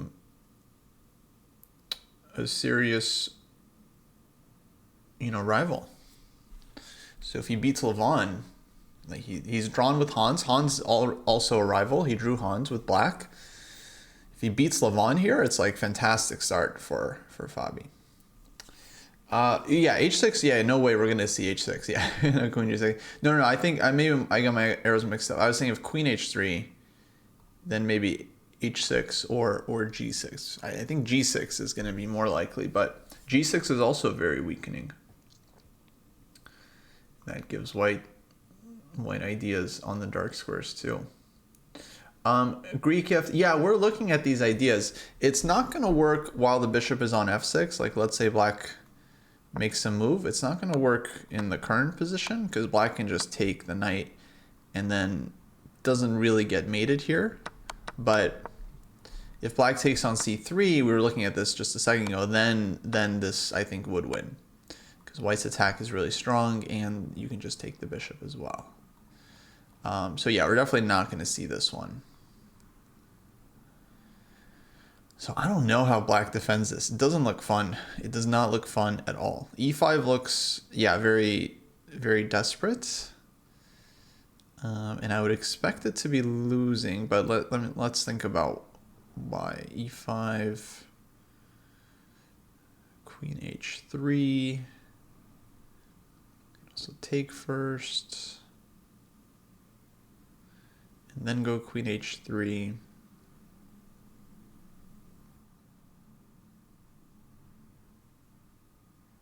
Yeah, because in all these lines, black's bishop on b7 just ends up very out of the game. So if e5, let's say take, and then here.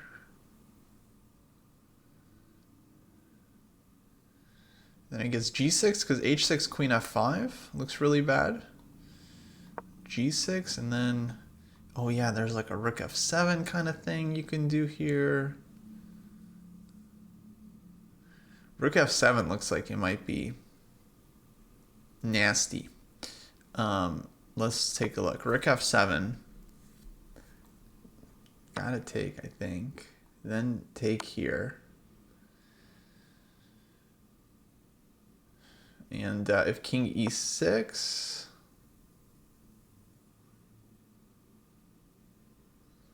I guess we take here, and then black's king is super open. We're only down the exchange. Not sure how clear this is. Maybe black has something, or maybe we've got something better. Like this might be actually stronger, just taking like this, and then keeping the king cut, and then we have all these mates. Possible. And then if this one, then I think rook f1. Yeah, this you don't really survive as black here. It's over. You just don't survive this. It's only an exchange and too many threats. So rook f7 might be working in a situation like that. I don't know.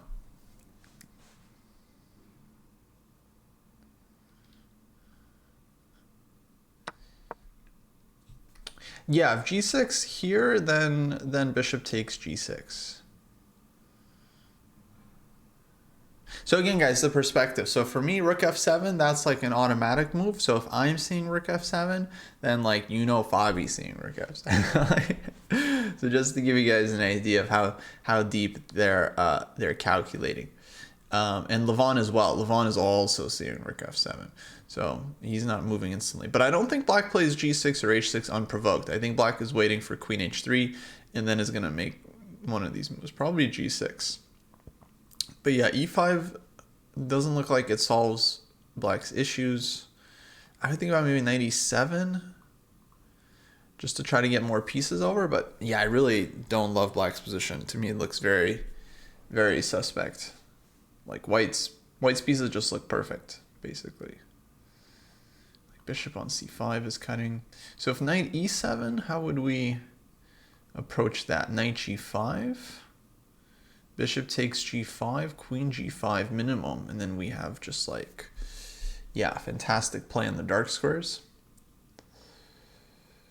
Maybe black can grovel there with knight f5, try to play for some worse endgame. Oh, but knight e7, queen h3 is a very unfortunate double attack, right?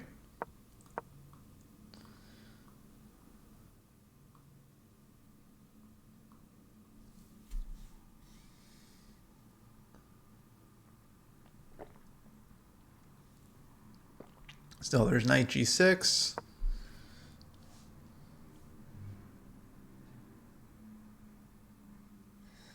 Then white would need something to break through, but okay, I think minimum knight e5. White looks very, very happy in a situation like this.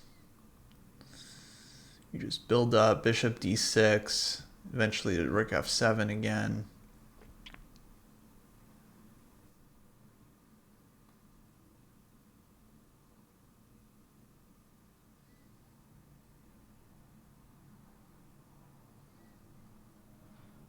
Yeah, rook f7 is even a threat here, followed by takes, and then rook f1 coming, which is insane, but that's how mated black's king is. Black's king in big trouble. So 97, yeah, I don't like.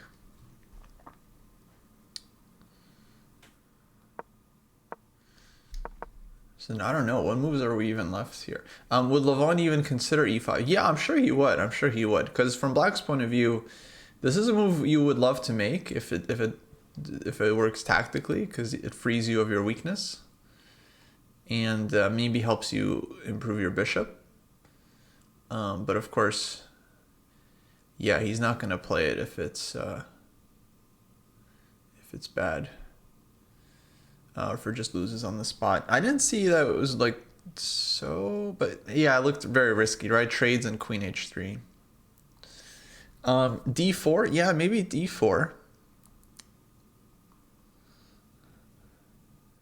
That's definitely along the lines of what black wants to do. And everything else looks bad, so for me it's like, yeah, maybe d4. What else?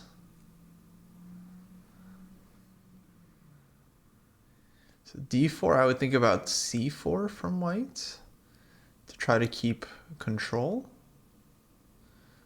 So I don't want to allow too many trades if I was playing white here.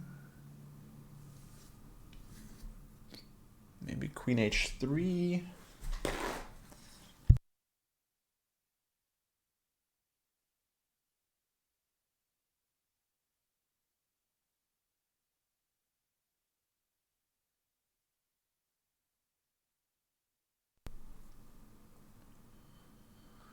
Yeah, d4, the more I look at it, more I feel like it might be what black needs to do, because everything else does not look good.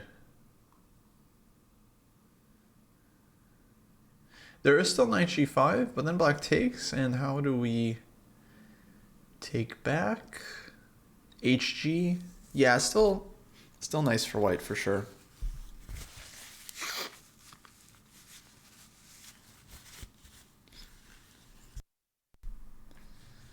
So yeah, here, take, let's say pawn takes, we have this idea, g6, rook f7. So again, yeah, this rook f7 thing comes up a lot. Here, actually, I think about this, because queen h4, e4 takes, probably good for white, but actually this is really interesting. And then just like g6, and like here and here. And this just looks like mates, right? So here, but then I think this would also be mate. Somehow like this. And this one coming. I don't think black survives this. This is an immediate threat, check and mate. Yeah. So knight g5 on d4. If black goes g6, we're just taking on h7. h6 is just, yeah, immediate catastrophe. Just check and check. So d4 knight g5 looks cooked. It looks cooked. Like 165 degrees. Rotisserie chicken. Glazed. Crispy skin. Yeah, very, just cooked. Bishop c8, I would say there's no question of it working. It's not, there's nothing there that works about it. You know what I mean? It's just like a passive move, you know. Works as in, does it avoid losing the game right away? I'm not sure, possibly. But it looks horrendous.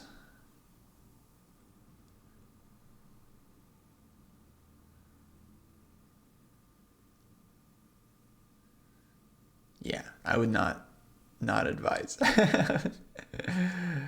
I would not advise. I would think white has many good options. Rook e1, knight e5, queen h3, maybe, oops, queen h3, h6, queen h5, followed by sneaking in with queen g6. But okay, it's not bishop c8's fault. It's just black's position here looks really, really, really difficult. Wow, go Fabi. I mean, it's cool what he did in the French. Like, he takes on c5 and goes bishop d2. And then we get this line by transposition, where white is kind of down a tempo, but still nice, very nice play. Okay, queen c7 played. Oh, Kostya, you heard that Dominguez today was helicoptered in and demanded a second opening ceremony. That's a new Dominguez. Yeah, did you see? I mean, he playing some interesting chess today as well. What did Levon even miss? It's hard to say. I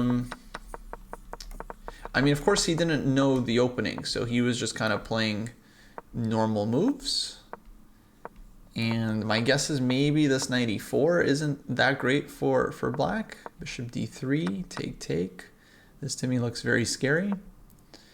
And he probably underestimated bishop c5 when he took and went for f5. Because I think he made the decision here to take and go f5.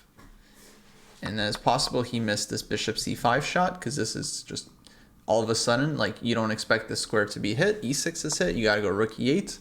But now you're missing defenders on the king side, queen to g3, and all of a sudden knight g5 is coming, and yeah. That's why French is very risky. You know, one or two mistakes, you get into really, really difficult position, just like that, you know. So queen c7. And okay, Levon is looking to defend. My first thought here would be knight to g5. So why not this one? Bishop takes, queen takes.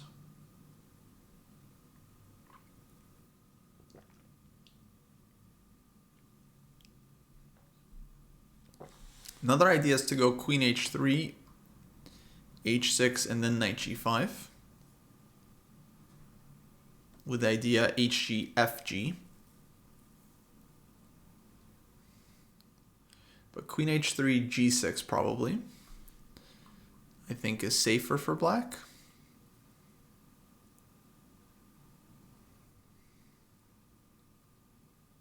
Yeah, it doesn't look good for black, but still, I mean, white has to actually come up with like this. Still, this is a nice attacking problem right here. You know, just white to play how to continue the position. Many good moves. Once again, rook a e1. I think you can always think about just improving your final piece, because bishop c3 is always running into bishop h7 and knight g5 stuff. So bishop c3, I think white is not really worried about right now.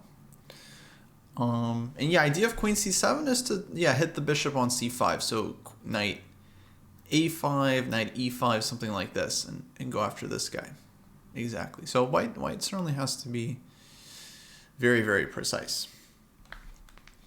Doesn't look good for black, but still you have to prove it from white's point of view.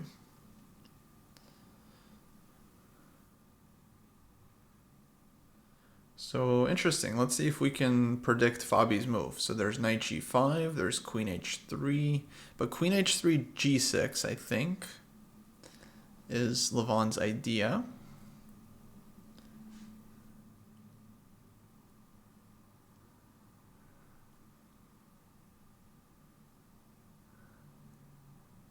Yes, the thinker, exactly. dc5 from Fabi was very early here, so it's some kind of line he prepped, because they left theory very, very quickly with this dc.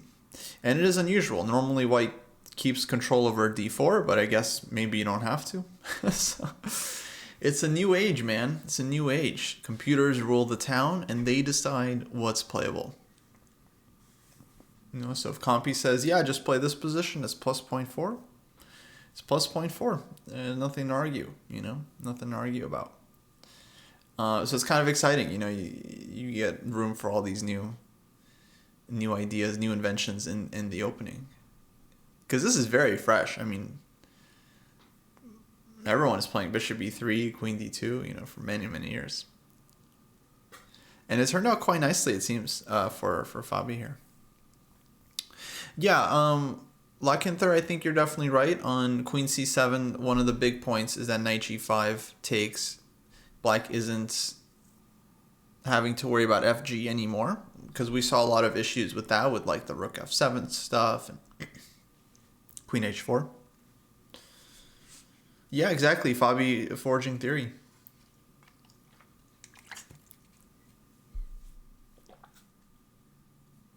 He's come up with a lot of interesting lines, like novelties, ideas, but I don't think there's no Caruana attack, Oh, king h1. Wow, look at this patience. Look at this patience. Queen c7, just king h1.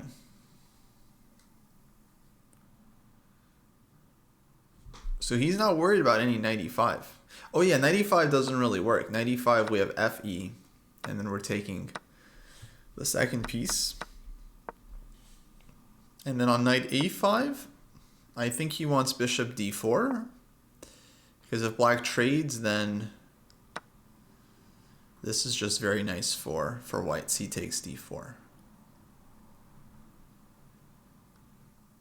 And then knight g5, bishop h7 is a threat, f5, queen h4. Yeah, no, this is a super GM. This is a super GM. King h1, just showing you have no moves. Now let's think. If black goes e5, I'm sure he's cooked up something here.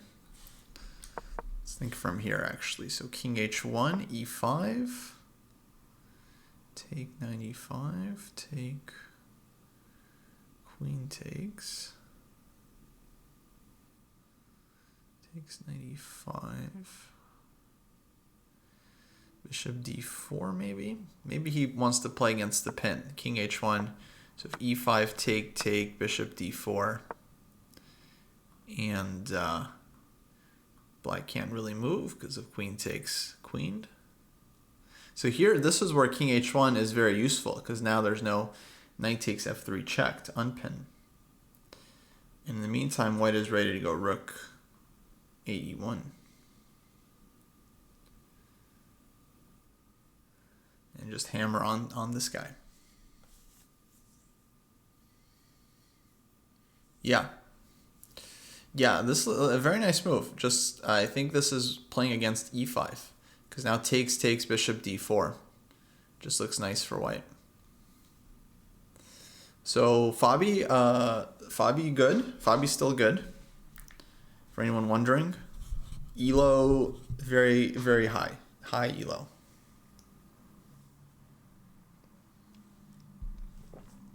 Okay, let's see what else is happening, but I'm expecting him to have good chances here. Sevian, I think, is going to win. I mean, I felt like Sevian caught Ray in this line. Bishop f5, bishop b5, Ray went knight a5. Gets hit with g4. Very, very scary stuff, this Jobava London stuff. Knight c4, take. Bishop h6, rig d8. Okay, but will Sevian be able to attack? He's a great attacker, but will he be able to conduct a successful attack here? We'll have to see. Very, very sharp game, though. Wesley's still, like, he's kind of just nursing this extra pawn against Christopher. Christopher sacked the pawn, but I don't think he's actually, really got enough here. So this looks like could be a win for Wesley. He's very good at converting these endgames. And then Opar and Mishra. Oh yeah, this game was sharp. I was wondering what's happening here. So knight d7. We had this position. Bishop c2, knight d7, knight d4, knight e5, rook g3, bishop c8, king h2, b3. Oparin playing very patiently, but eventually, he had, pretty sure he had some aggressive intentions. Like f4, queen jumping somewhere, knight f5. Knight f5 here looks playable.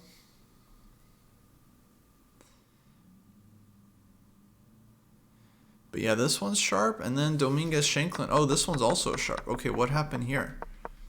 So b4, rook e8, rook c1, bishop d8. Both sides making very normal moves here. Knight b3, b6, c5, take. White gets the c5 break in, but black got to trade off some pawns. e4.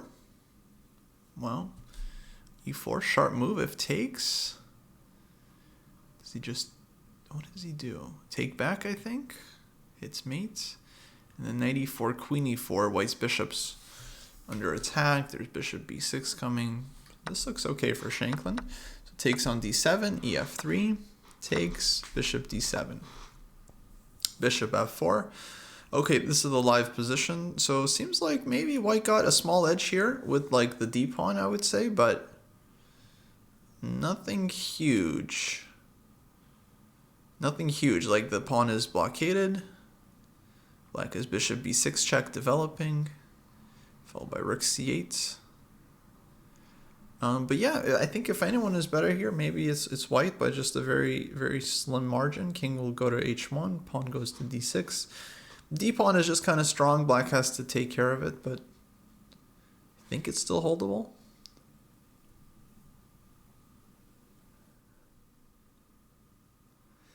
Okay, so some exciting games. Levon played g6. Kind of want to stick with this game because this is big game for the tournament. The sooner Caruana wins the game, the sooner the tournament becomes very dangerous for everyone else, because he wins the game and he's like, oh, okay, I guess I'm gonna win games now. So he's definitely, I think, looking at this like it's a chance. G6 played. One idea that comes to mind, of course, is h4, h5. Just immediately going after this one. Bishop c3 actually is kind of hanging now, though.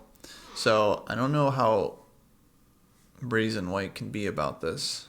h4 takes, h5, take.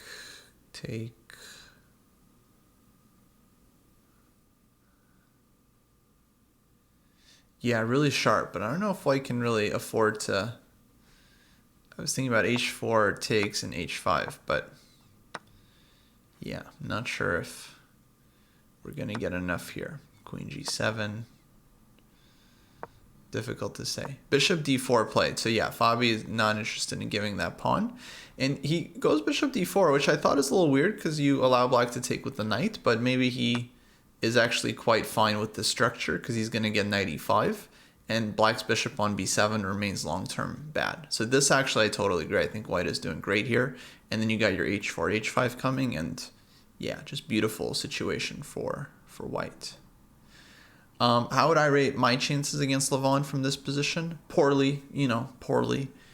But okay, it'd be better than my chances at the start of a game, that's for sure. so better than from a starting position, but I don't. It's still a very, very sharp position. I do like this bishop d4. Actually, this is quite instructive. Just like, yeah, go ahead and take my bishop. I don't care. I get c takes d4. The pieces that remain on the board are in white's favor, and yeah, Levon doesn't even think about it. He goes rook f8. Yeah, bishop d4 was playable as well before king h1, but I like king h1 still. So rook f8, so he doesn't give white the chance to fix the weakness. White does have a chance now to trade bishops. So bishop takes f6, rook takes f6. I would definitely consider it, but it kind of helps black get his pieces into the game a bit. So I don't know if I would want to take on f6 as white. I'd probably want to go knight e5 as my first thought. So if black takes, then either pawn takes or bishop takes. I think white keeps the grip. Let's say pawn takes. Black's bishop on b7 is bad, bishop on g7 is passive. Something like this, I think white has a very clear strategic advantage. Really nice situation. h5, you have a4. Oh, you got both rook pawns? Both rook pawns is too much. That's too much. So knight e5 looks tempting. If knight d4, we still have c d4. Bishop takes e5, we have f e5, and this structure I think is really nice. Bishop on d3, pawn on c2, bishop on b7 is bad. We have the dark squares again on the king side. Looks nice for white. So knight e5 looks like a move. Rook e1 might be a move as well, but then we have to think about takes and takes on f4. It's a little bit tricky to judge at first glance.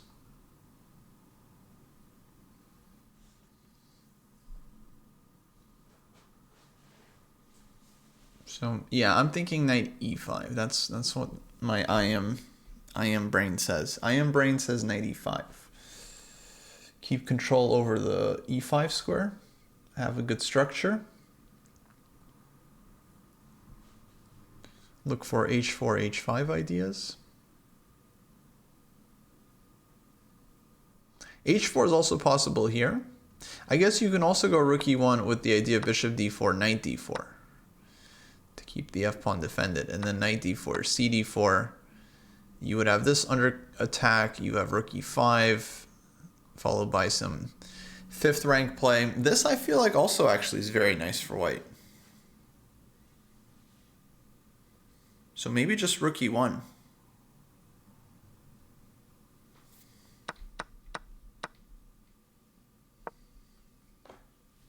No, I still think this is really nice for white. I think rook a e1, white has a big advantage. I think knight e5 also is very playable. I think rook e1 though is what I'm leaning towards. The more I look at it, the more I like this one. Just getting the last piece in, hitting the pawn on e6, looking for h4.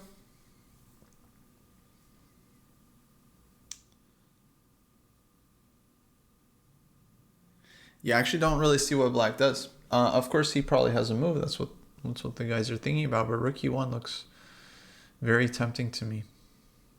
Maybe rook a e8, but then h4. And then I'm just ready to go h5 and start harassing black on the weaknesses.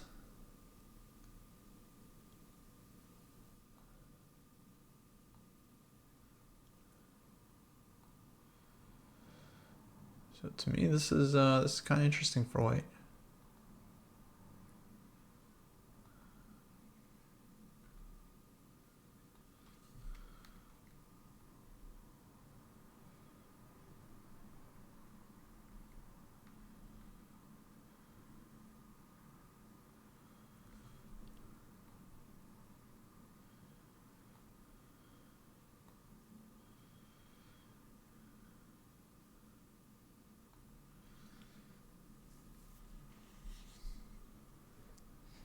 Yeah, rook e1. I'm liking white.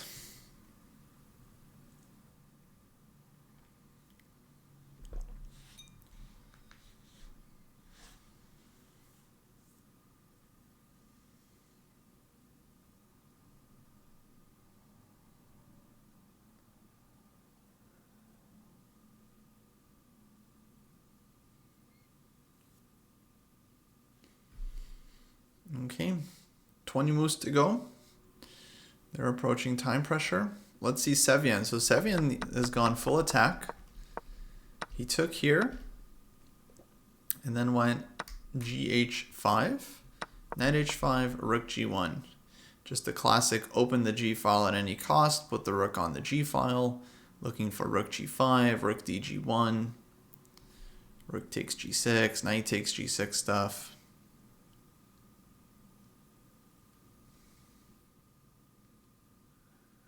$5 a.m. Thinker, have a good night. Jeez. Yeah, Sushan, it looks very bad for Levon. That's my evaluation too. On h4 from Fabi, so he doesn't even care about rook e1. He just goes h4 right away. Also makes sense. Yeah, because black isn't really threatening to take on d4. Knight takes on d4, f4 is defended, h5 is coming, e6 is hanging. And bishop on b7 is just stuck. So h4 is nice from Fabi. Yeah, white definitely having a big advantage here. Then Sevian also attacking. I don't know how good his position is. I feel like this is pretty double-edged, but in my experience, these positions are very, very scary. There's all kinds of attacking ideas for white, connected with doubling on the G file.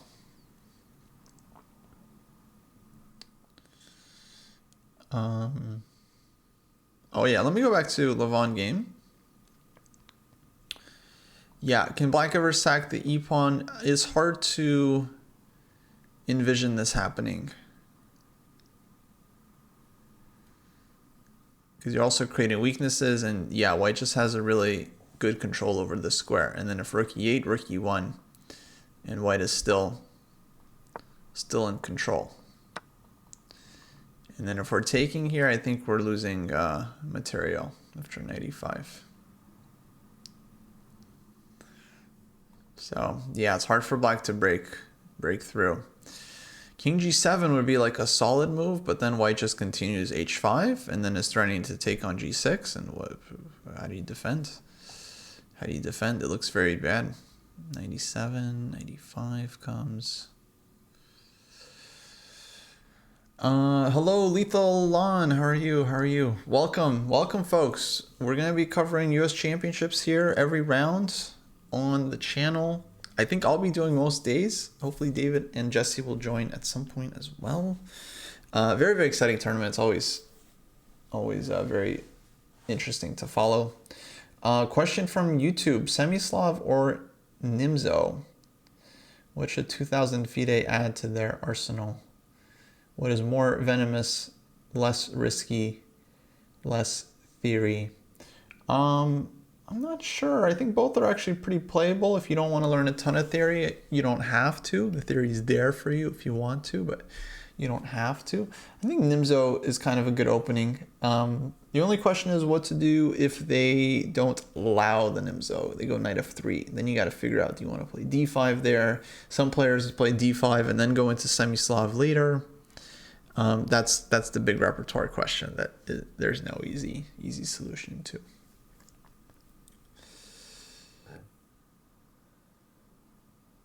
Yeah, Vichy versus the world game. You know, I'm coach for this, and it's very tricky. I don't even know what to suggest. It's really hard. I have to look at it because I don't know the theory on this line, and so I'm a bit stuck. I'm hoping people know the theory, but yeah, I should get into the forums and try to figure out what's happening there. This is looking like a big chance for Fabi. Again, h5 is coming. I don't know what black is going to do. Levon has to do something. Knowing Levon, I feel like he's often trying to defend very actively. So I think on this move, he's going to come up with something. He's going to try to figure out, because he's not a player that likes to just sit and lose. No one does really, but especially not Levon. He doesn't want to just sit passively and die. So yeah, what to do? Queen g7, maybe. Just so on h5 we have an answer we can take. Maybe he goes queen g7.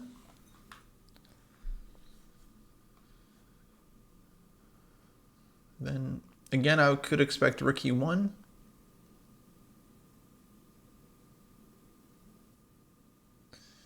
Eventually followed by h5.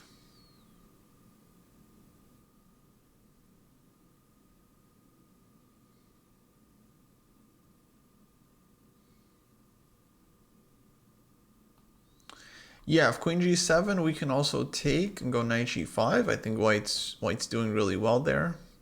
For me, rook e1 seems quite normal too. And then knight g5.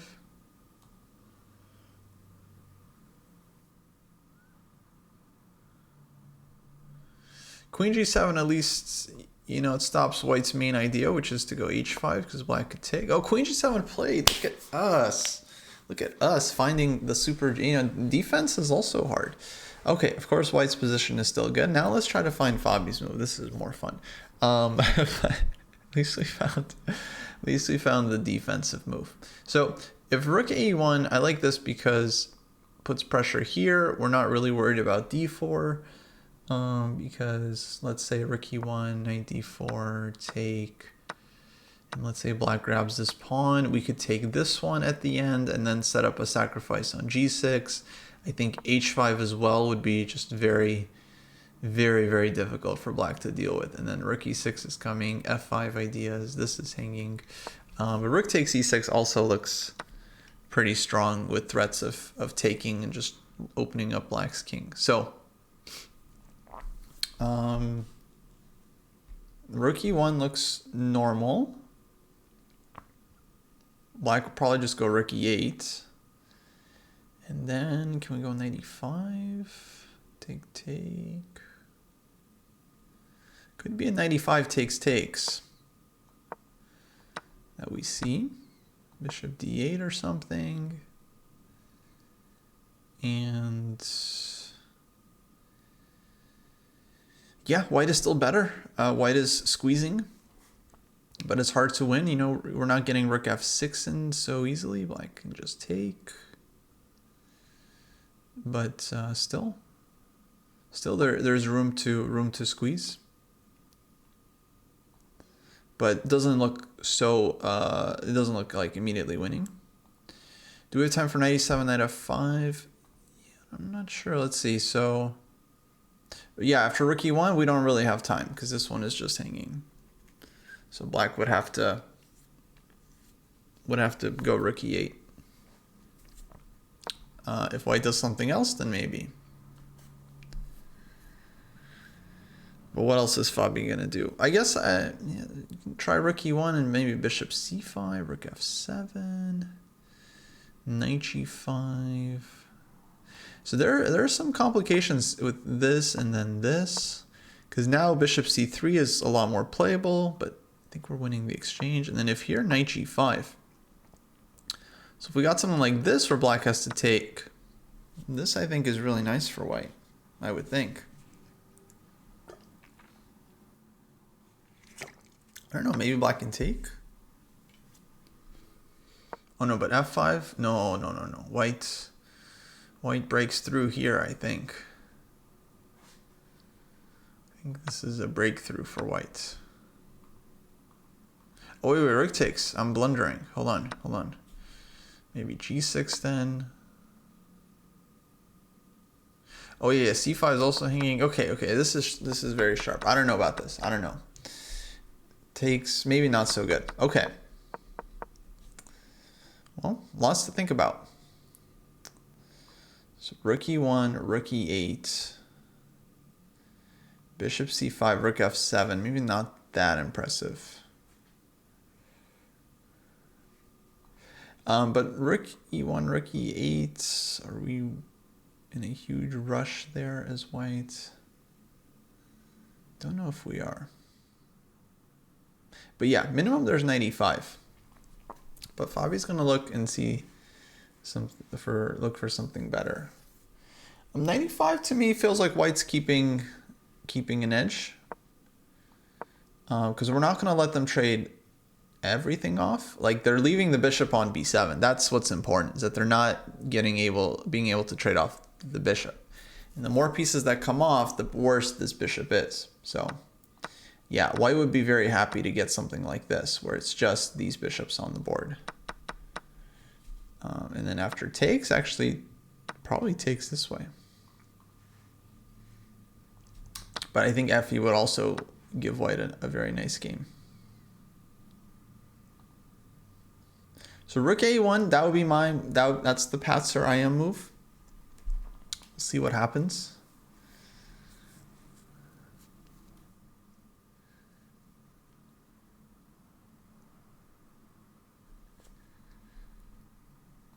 Let's just see what else is going on. Okay, other games still at bay. Women's games still very much in progress. Yeah, many games. Oh, something going on in Chris's game.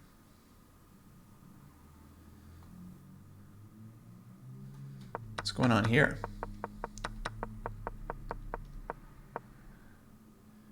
Okay, here white's position looks beautiful. If she could just get like a3 in and then rook c5, her position looks fantastic. But we got a3, queen d6, knight b5, take, queen d7. This rook got a little trapped. Knight d5, take, knight c4. I think this one's over. This looks like GG. I think black is because black's up the exchange and picking up the bishop on b6. So it looks like Carissa managed to trick Rose here, and because I don't see any moves. So black's just going to be a rook up. Unfortunate for Rose. I'm sure she's not happy about that, but okay, it happens. Carissa is a very, very sharp player, very tactical. And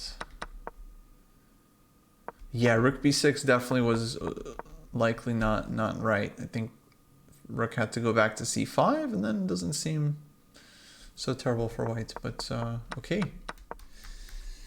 Tactics, folks. Tactics, huh? Tactics. Very important.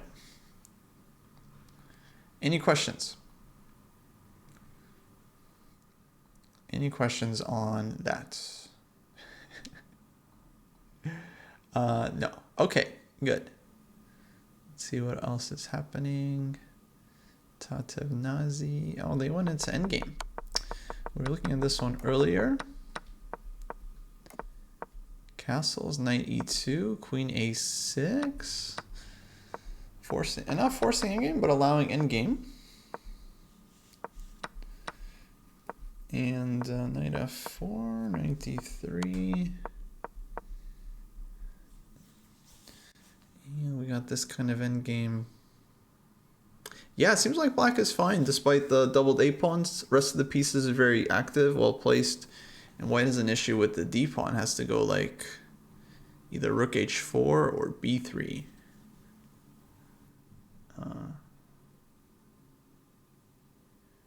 to deal with this. But b3, bishop takes d4, takes. Unclear. Oh, can white give up exchange rather than a whole piece with bishop h3? Let me. Oh, nice move, Foo's chess. Nice move, Rose. Wow, I didn't see that one. I guess so. Maybe you get out of this. Oh, but f5. Carissa has seen it all. Carissa explains it all. f5.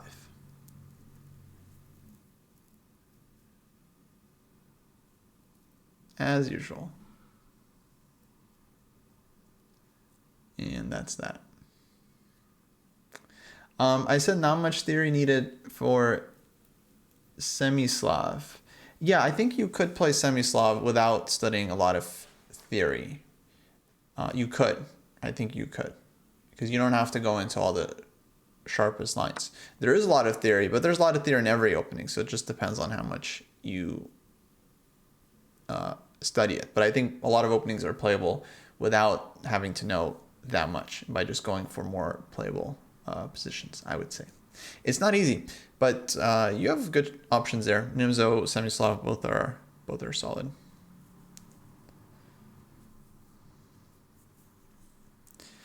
Yeah, so I think this one's good for black. In this other game, yeah, I don't know what white does about this one other than rook h. I guess b3 was playable. Take on a1, take on d5, take.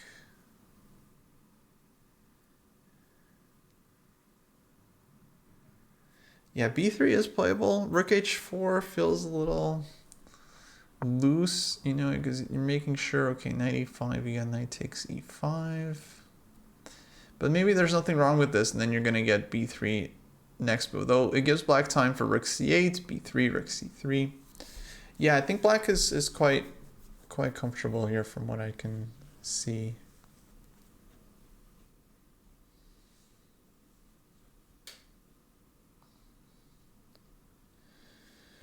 Okay, and then Alice against Talia. What happened here? This is some kind of like Grunfeld type of position. Knight c6, takes. Alice trying to win a pawn. Is she gonna go rook c1 and then take? Or does Talia have a tricky?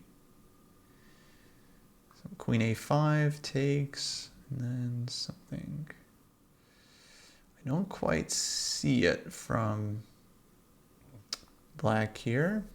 I'm Rosen. Thank you for rating. Hello, everyone. Hello. Yeah, we're watching US Champs live, round 2. Hope you had a good stream, Eric.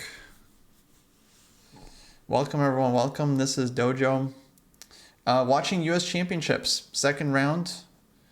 A lot of games actually getting into time trouble. It's classical chess, 90 plus 30. They get extra time and move 40. We haven't gotten there yet.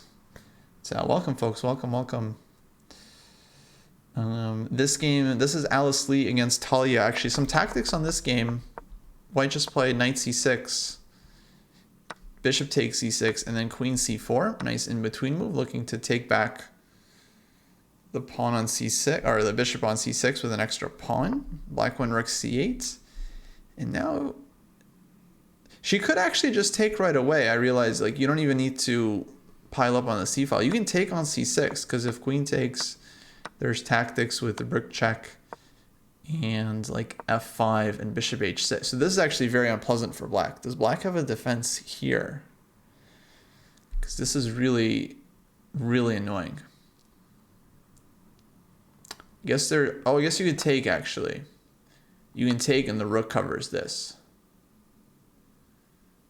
So here maybe white's better, but it's not clear if it's winning. So that's what Alice is thinking about here. Whether she should take or just go, because you can also go rook c1. If you go rook c1, then maybe you take, you just keep your extra pawn. But rook c1, you're opening yourself up to some potential ideas like bishop b2. Bishop b2, rook c2. King g7. Yeah, king g7 was also there as a defense for black. That's true.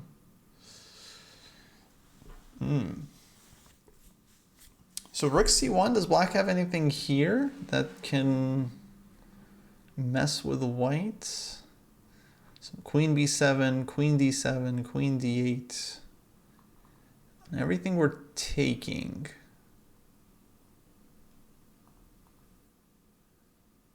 I don't see it. I don't see it. But yeah, it looks like rook c1 might be the ambitious move here. Folks, you let me know if there's a game you want to take a look at. I'm going to jump back to the open section. A lot of critical games there. We were looking at this Fabi game, actually. Fabi against Levon. Oh, critical moment. So queen g7. Rook e1, that's what I thought was going to get played. Rook e8, we expected that one. And then bishop takes f6. I kind of thought maybe knight e5 here would be the move, but he takes. Rook takes f6, and now knight comes to d4. So yeah, this one was looking really nice for white for the most part. It comes from a French. It still looks nice for white. If black takes on d4, white fixes the structure. Otherwise, e6 is weak. White has h5 ideas, doubling on the e file ideas. Queen g5 ideas. Oops. Queen g5. M. Lander, hello. Welcome to the channel. Welcome.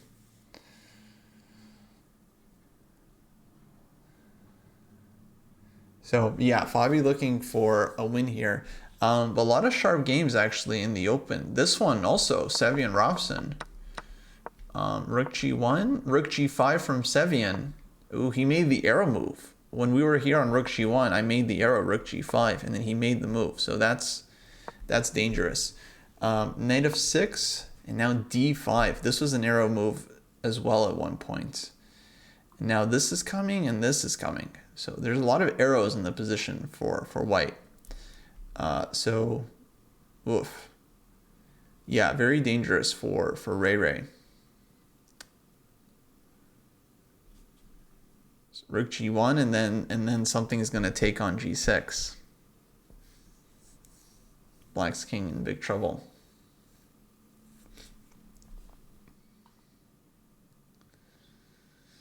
Okay, Dominguez Shanklin, I think that's still balanced. We also have Oparin Mishra. This one also. This one got very interesting because here Oparin, newcomer, he playing his first U.S. championship, sacrificed the pawn, gets this kingside play. Black got this counterplay with rook c3, but now rook after. He's like, I control the third rank. This is my territory. You get out of my third rank. f6, and now White's looking to do something bad to Black's kingside. Very bad. Some f5, knight e6. So this one could also heat up a lot. So we got multiple games to keep an eye on here.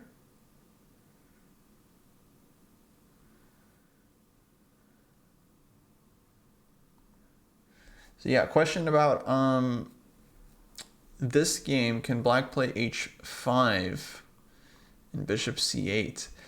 h5 really doesn't seem like a move Black wants to play.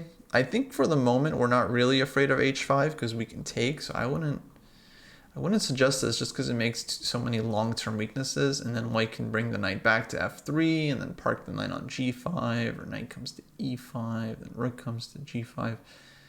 So I don't love h5 here for Black. Not that there's a lot of great moves, but yeah, don't love it. No, this is tough for Levon. This is tough. Really hard to defend positions like this. And Levon's a really good defender, but sometimes there's only so much you can do, like if all your moves are difficult. Knight d8, someone suggested maybe knight d8, like just defending and praying. But yeah, knight d8, White just kind of piles up. Rook e2, rook e1, rook e3, rook e1, rook e2, queen back to e1. Just get the triple stack, and then e6 will fall.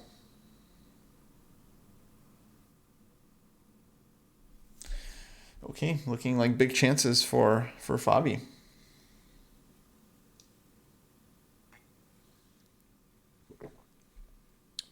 Yeah, maybe knight a5. I think if knight a5, knight c4, white will probably ignore the knight. White most likely won't want to take and open up the bishop. So for example, knight a5, maybe f5 ideas. Like this could be a problem because there's pins on the e-file. So if takes, for example, take, and then take this one, and there's knight d6 coming. So I'm not sure how good this is, but it's definitely scary. So for example, this would be very scary and probably good for white. So king should go back to h8, then maybe knight d6 anyway.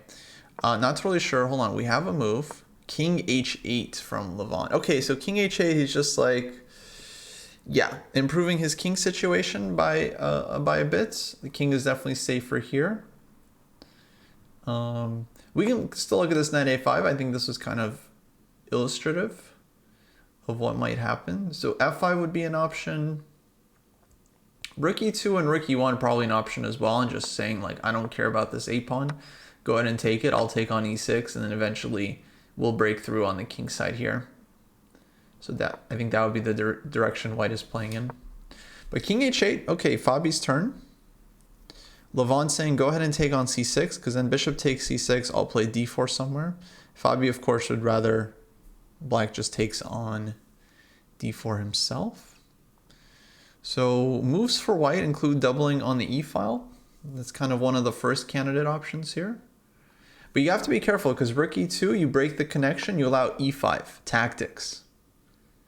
Tacticos. Does it work though, actually? Take. Looks like this still doesn't work. So there's tactics, but they work for white. So rook e2 is still playable.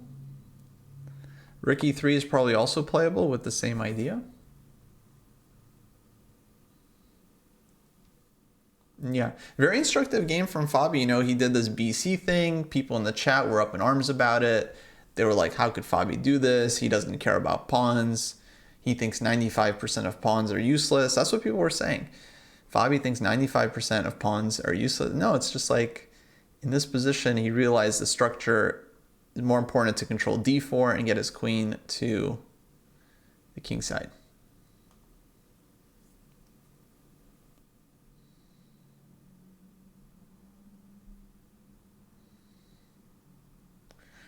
On rook e2, there's a knight d4, cd4, g5 possible tactic. This one I don't get. If hg? Or do we have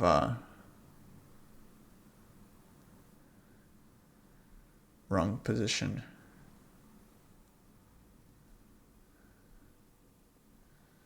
This seems like, yeah, this seems like this is good for white. Or rook h6 check. Is that the point? Okay, Fisher said, okay, turn off the engine. What is this? What is this? So king h8, f5.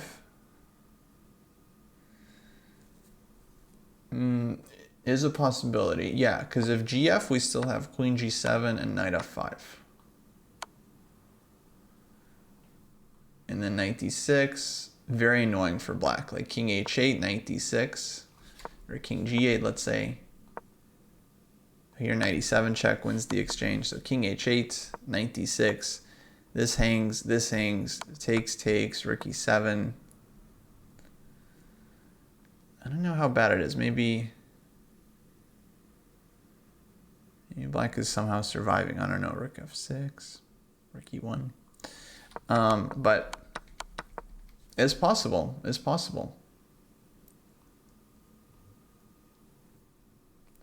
The problem for black on f5, e5, white just has a simple take, and then e5 is hanging. If you take with the rook, maybe this is playable actually.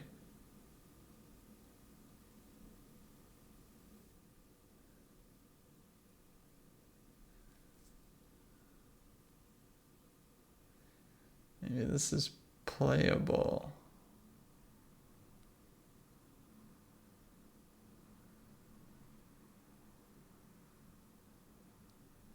Yeah, so maybe f5, e5. Oh, it's not an oh, okay. It sounded like an I was like, there's a sick tactic g5. Okay, but it's not working. All right, never mind. My bad. My bad. Oh, king h8. Oh, rook f3 from Fabi. Okay, so Fabi is going for this plan, but keeps the rook defended. So now there's definitely no e5, no g5 ideas. So takes. And then he's just piling on, and yeah, he's asking Levon, why did you play the French? That's just his one question for Levon. Why did you play the French? Okay, I'm keeping an eye on the other games. Something exciting happens, folks, you let me know.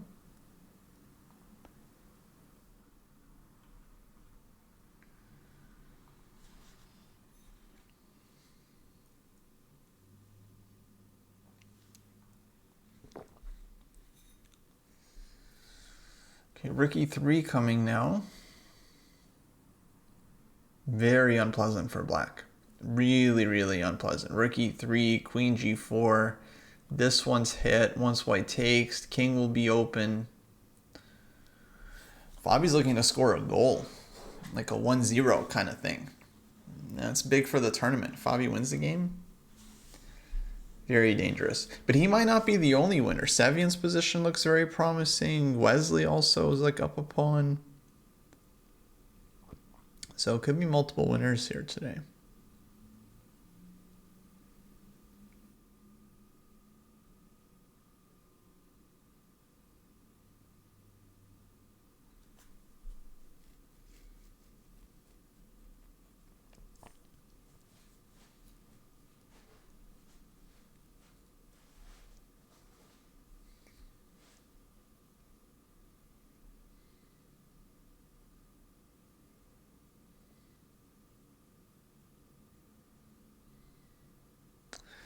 Yeah, hard to suggest a move for black here.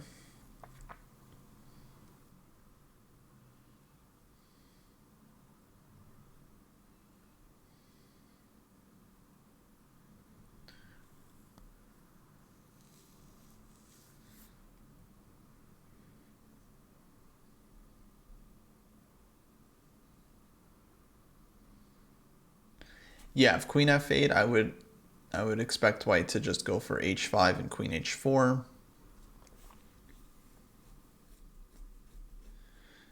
Maybe not the worst thing in the world, but yeah, you know, white just keeps making pressure. What I think I'll take to win the tournament, you know, there are different events. Like sometimes it's like +3, sometimes +4. I think it's 11 rounds. So +4 seems like a good number, 7.5.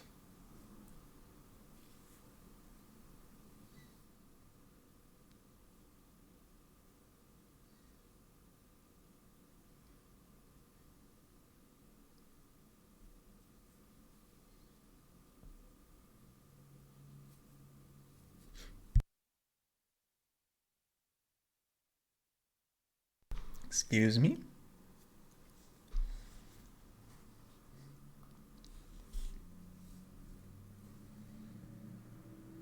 Yeah, maybe white can also just kind of slow play queen g5. Just kind of wander that queen in and then look for h5 and rook h3 type stuff. Very unpleasant, I think. And 15 moves left, 15 minutes, so about 90 seconds per move for Levon because they got a 30-second increment. So position's only going to get sharper as the time goes down. I'm also very curious about the Sevian game. It was like he went d5, Ray went rook d8, which okay, to me looks like, yeah, very logical move. And now what's going to happen here? Because black wants to take on d5. Knight c4 is an idea.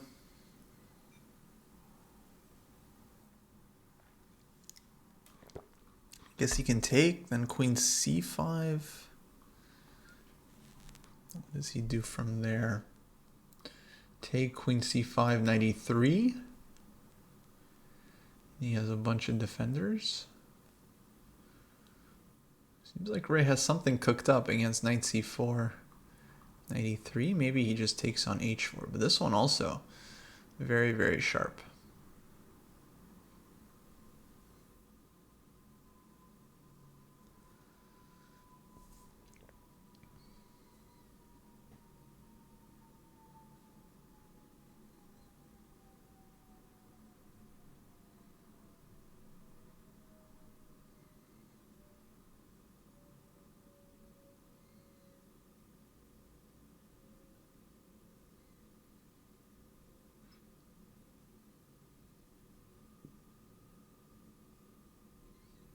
Okay, interesting games.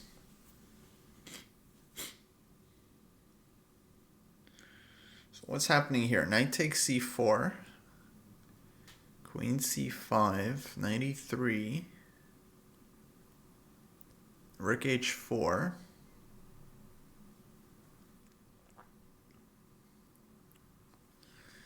and then queen f2.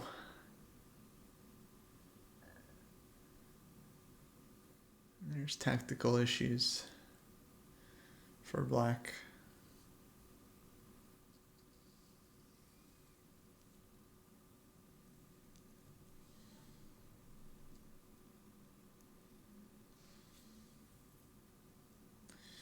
Hey, no worries, PJ. Thanks for hanging out. Yeah, happy to be providing coverage. Thank you guys for watching, tuning in.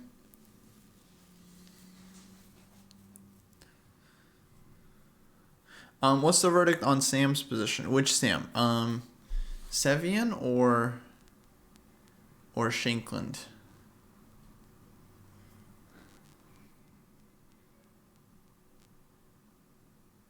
Shankland. Yeah, so this one I'm not sure what's happening after knight c4. Shankland, g4 played, bishop c6 played. Oh, I see what you're saying. Why isn't takes and check just immediately winning?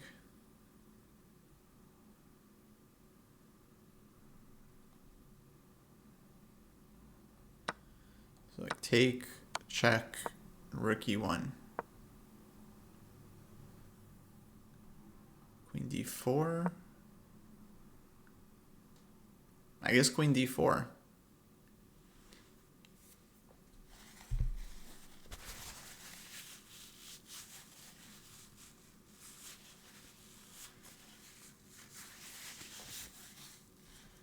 And there's no clear win. Like bishop f6, white has a couple moves. Yeah. So, not so simple. Not so simple.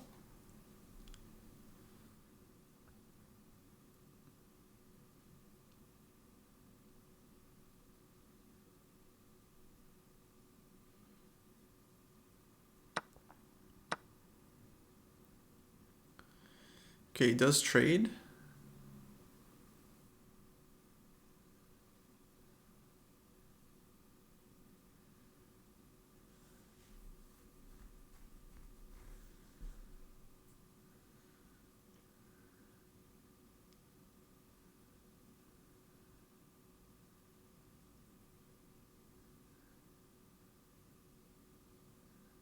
And we'll see if Sam can find something.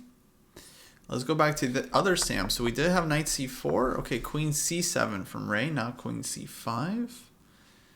And now white's d pawn is defended. Just the knight is a little bit loose, but there's like queen d4. To me, it seems like white is doing fine. Extra pawn. And stuff is still coming to the king side. Knight e5, rook g1.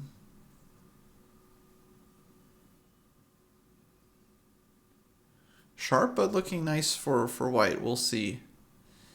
And then Fabi game, we have queen e7 from Levon.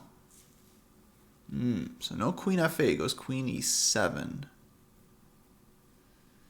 So he's kind of provoking h5. He's like, yeah, go ahead and play it. I don't care. I don't care. See what happens.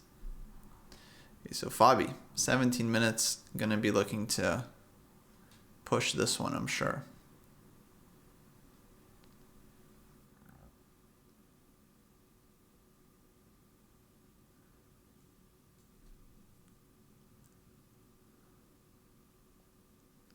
Yeah, white has time here. White can be patient. Queen g5, king h2. These are all moves I think that make sense. Rook e3. Rook e3 maybe I would start with. Or queen g5. I don't see what's wrong with queen g5.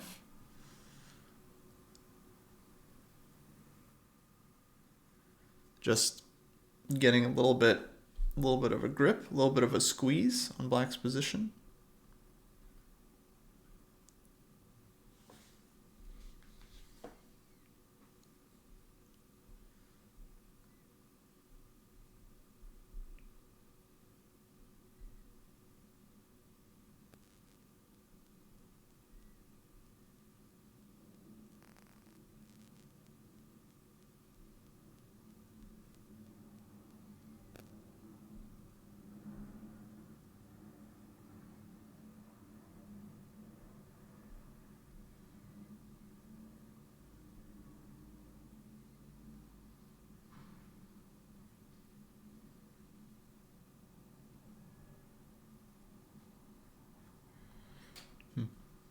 Thank you for following. Who benefits from a queen trade here? Good question. I think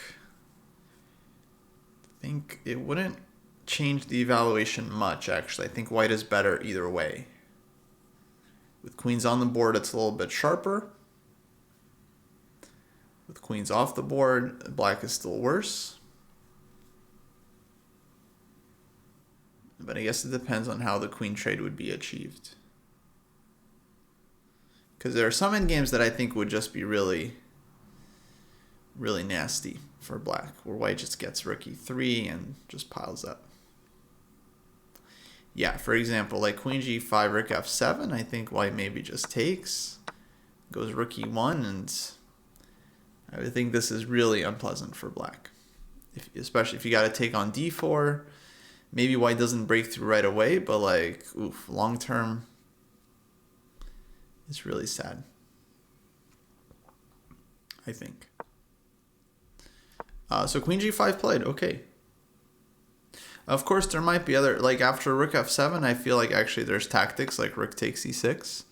Looks good for white. But okay, I know we were just asking about the endgame, but important detail. Because if takes, white can just take back, rook is defended, but white can also take with check, and yeah. Even do this one to be all fancy, and then this one, and that's mate, folks. And then both players get to go home. So that would be fun. Okay, so Fabi squeezing. Ooh, a lot of games, very hot. Sevian went queen d4. So now Ray's going to have to come up with something here. Wesley So, Oparin Mishra. Just want to see this game. Here Oparin took on c3. Mishra keeps the extra pawn, but rook c7, takes. And they got some kind of heavy piece endgame.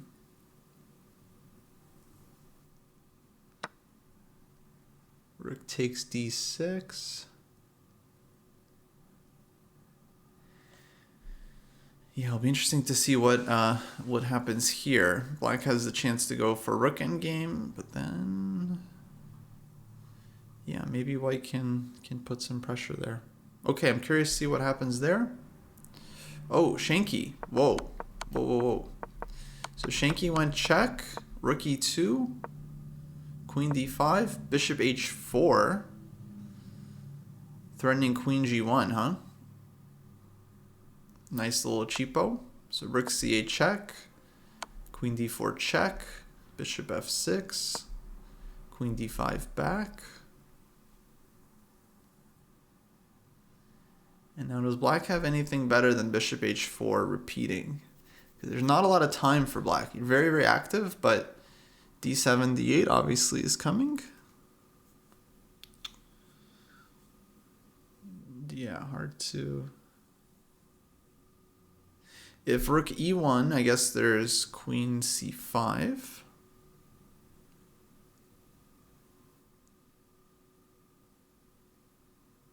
And then again, d7, queen f8 check, you also have to worry about.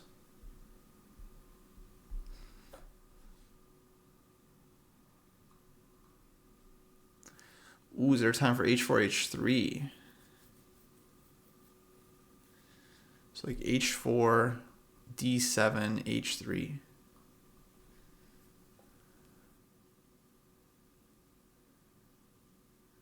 Very scary. Maybe takes. Takes, rook takes h2. Oh, dastardly. That's dastardly.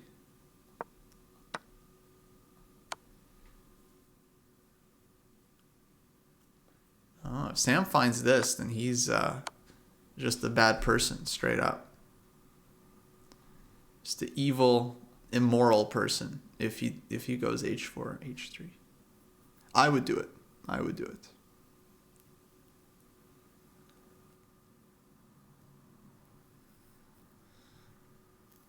Oh yeah, GH3 might be simple and strong too, just going for mate. But yeah, you got to find it here though before you're not going to go h4 and then d7 and then like, oh, am I winning or am I losing or what's? But it feels very straightforward, and he has a lot of time, and he's a grandmaster. You know, he's got the grandmaster calculation training. He's doing the Agard puzzle. So Sam is this. He's like, this is his chance. h4, h3. It looks really scary. h4, h3, check, check, take, take.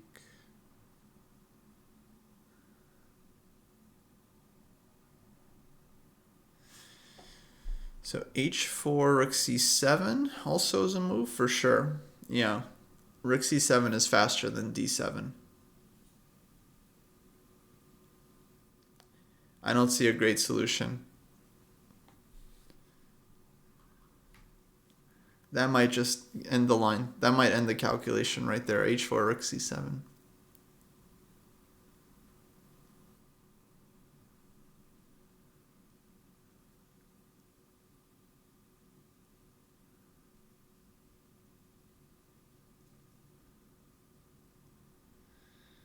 Yeah, that could be a problem. So he still has the repetition if he wants with bishop h4 or rook e1, rook e2. Bishop h4, bishop f6. Oh, king h6 there. Oh, that's clever. Okay, let's look at that. So h4, rook c7, king h6. Take probably. Then h3, rook takes f6. Oh, Sam goes rook e1. Oh, but maybe he wants to throw in rook e1, queen c5, and then go h4.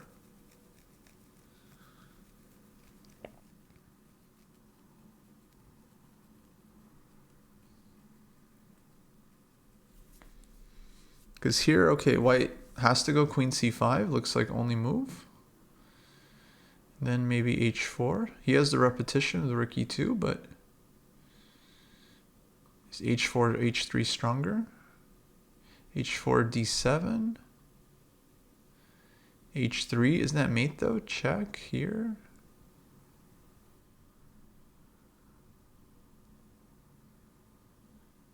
I think he's safe. Check, bishop g7. Check. f6. Ooh, I don't know. It's sharp. Let's flip the board. Let's flip the board. So queen c5, there's also bishop e5 looking at takes. Yeah, that could be strong too. Although again, their d7 actually maybe is fast if our bishop is leaving. So here, d7, h3, check. Actually, that doesn't look scary at all here. Check. Here, check. Here, g3. That's not working.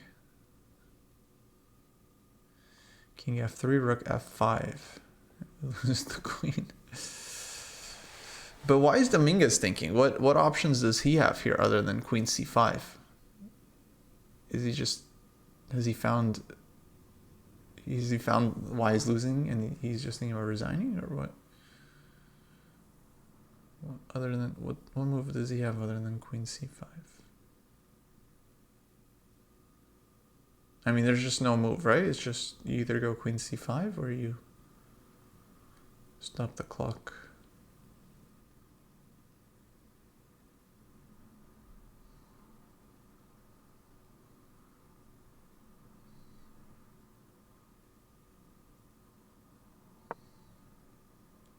Okay, queen c5 played. And now we'll see from Sam. This looks very strong.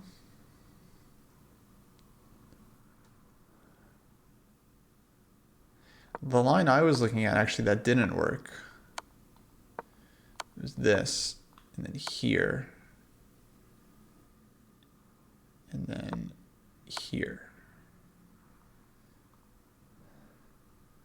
Because g4 is hanging.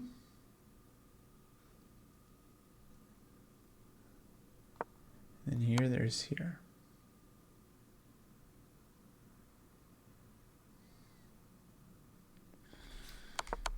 Maybe d7, here, check, here.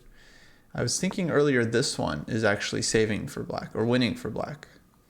This check, there's here. If check, I think we just ignore it. Takes, because this is just mate. If takes, I think queen takes, and then mate is coming anyways. For example.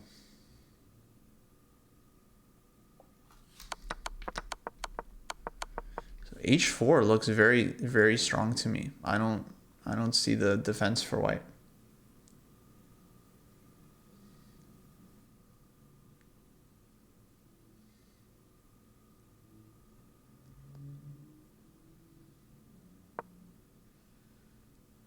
Because there's also this threat as well.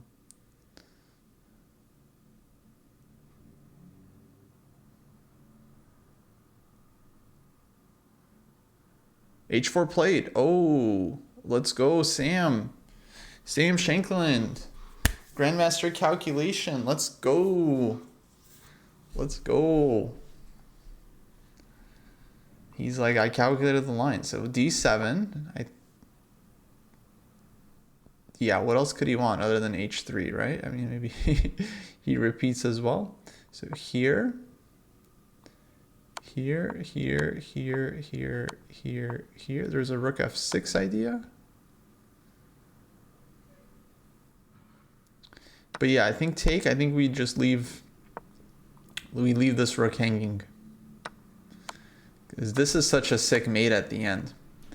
So, okay, Sam found this line. He gets 5 points for the killer chess training. Because he found that variation. Very nice. Yeah. I don't see what Dominguez does here other than d7, but then he's going to get cracked with h3. Oh, scary. Scary, scary for Mr. Larry.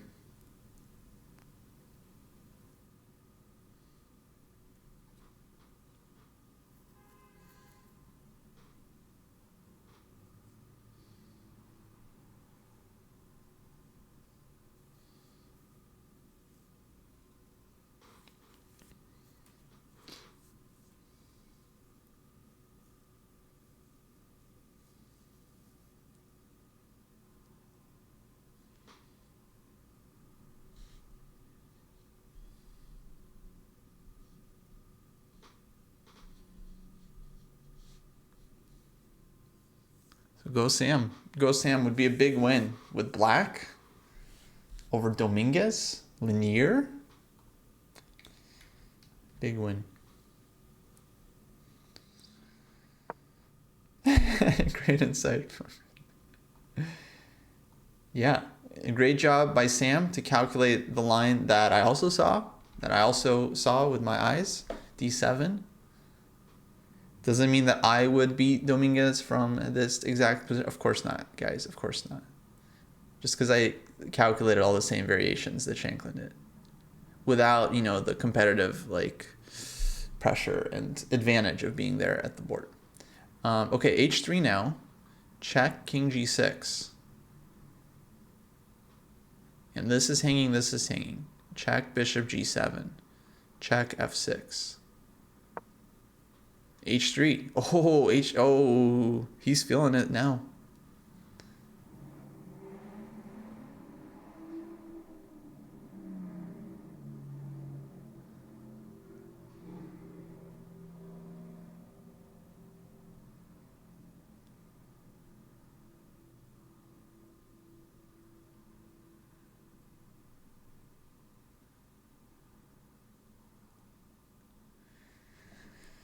Yeah, I don't think he resigns yet, but this looks very clear to me here, and then F6, and then it's all hanging. It's all hanging. Okay, he tries.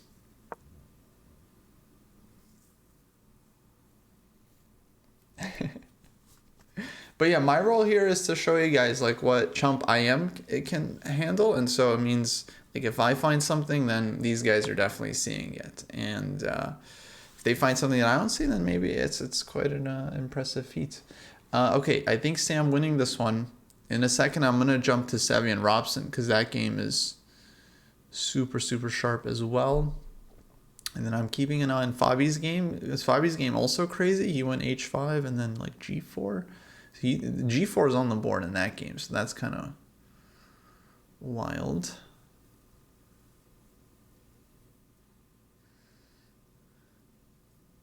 So Bishop G7, I'm expecting from Sam.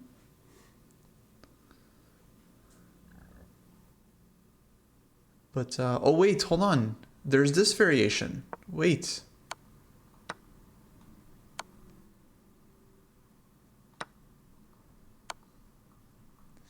And white has a lot of checks. But I think he gets out. I think he gets out of the checks.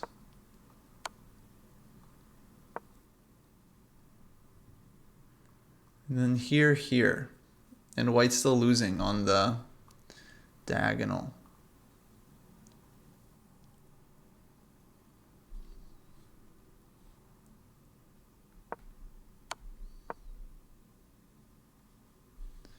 King H7, I think we're still stuck. But yeah, I think this one is good enough. I mean, maybe this is probably not so easy, but I feel like this should be winning because white is just so pinned up on the first rank that we should be able to walk out. Oh, don't take the rook. Oh, I see. Here, and then here. Ah, gotcha. Okay, thank you guys. Thank you. Yeah, I was sloppy. This is much simpler. Yeah. Okay, so that's not working. Shanklin confirmed that in 2 seconds. Oh, and he just goes King H6. Oh, oops. Oh, this one may be winning even easier. So if check, he wants this, I guess, and then F6. Also works, yeah?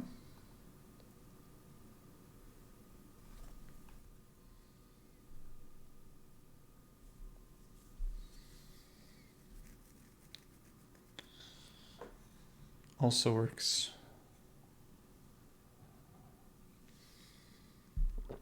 They reach move 41, so Dominguez has 32 minutes here. But it's a problem. There's not much to calculate. Mate is threatened if you don't give checks. This is kind of the only safe check.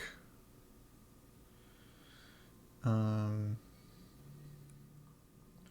then Bishop G7. Rook C6, F6. Or rook c6 even, king h7. The checks just run out. Queen h8 just takes, not enough for white.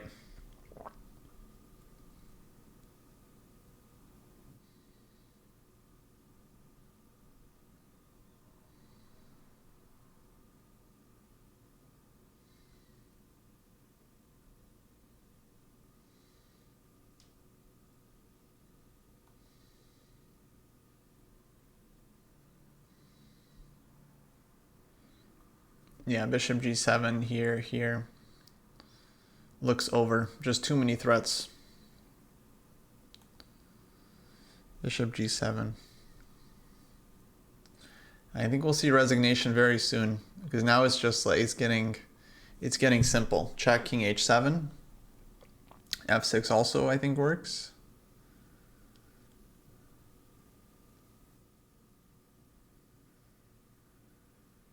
f6 maybe rook c6 is a little bit.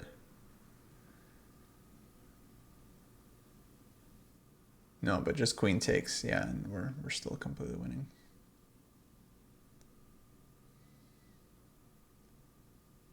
Oh, queen g8. Oh, hold on. So there's queen g. Tricky linear.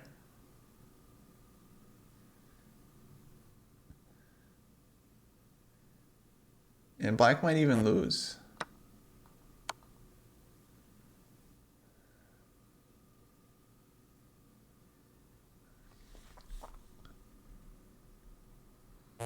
Wow. So f6 then. I'm gonna go ahead and say f6. Okay, this was not my solution anyway. My solution was to go bishop g7 here, which I still think is totally fine.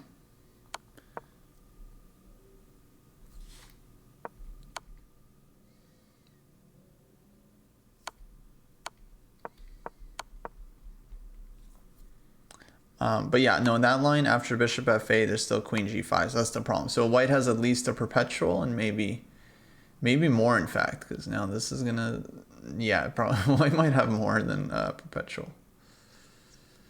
Okay, but check bishop g7, rook c6. Okay, linear. He's praying for king h7. He's like, please go king h7. What? No. No. But isn't this just queen g8?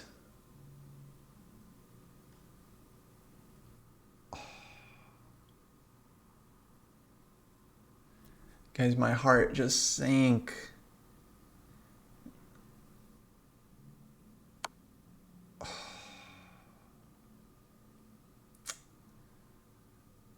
Oh no.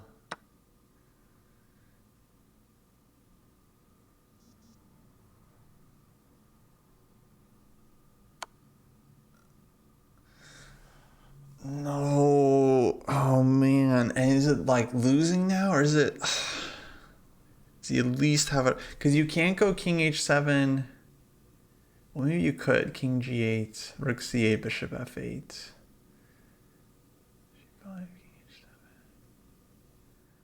Oh, this is devastating, guys. Oh no, Sam. I mean, he must have thought king h7, it's resigns, because otherwise white resigns if not for queen g8. f6 though, f6 is still winning, right? Because takes, queen takes. If here you just take this one. Is it still winning? Oh, maybe he's seen further? That looked like a draw to me. So here. No, but bishop g7, just you come back here. Yeah. No, definitely white has at least a draw if they want, but then maybe more once it gets here. Maybe more.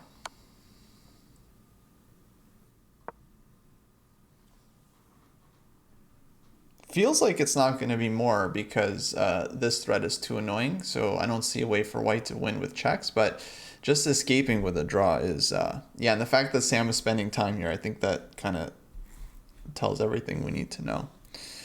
Oh, bummer, guys, bummer. And I feel bad. We were like laughing, we're joking around, having a good time. Sam is defeating Linear Dominguez with black.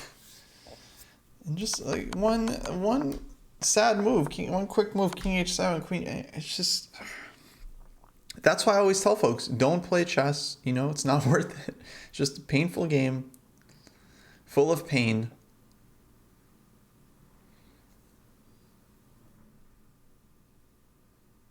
Yeah, we're gonna have to, yeah. Check in with Sam later. Bummer, guys, bummer. Yeah, because F6, and then F6, it's over. I've done this so many times where it's like just you got to find one more move and then it's really over, and then you just walk into that last. I've done it so many times. So many times, and it hurts every time. It hurts more every single time actually, because you think you build up this fear of losing it. You know, this callousness is like, okay, I can handle anything, but no, it just hurts more every time. Oh, brutal. Yeah, it's just some lessons we have to learn over and over and over again.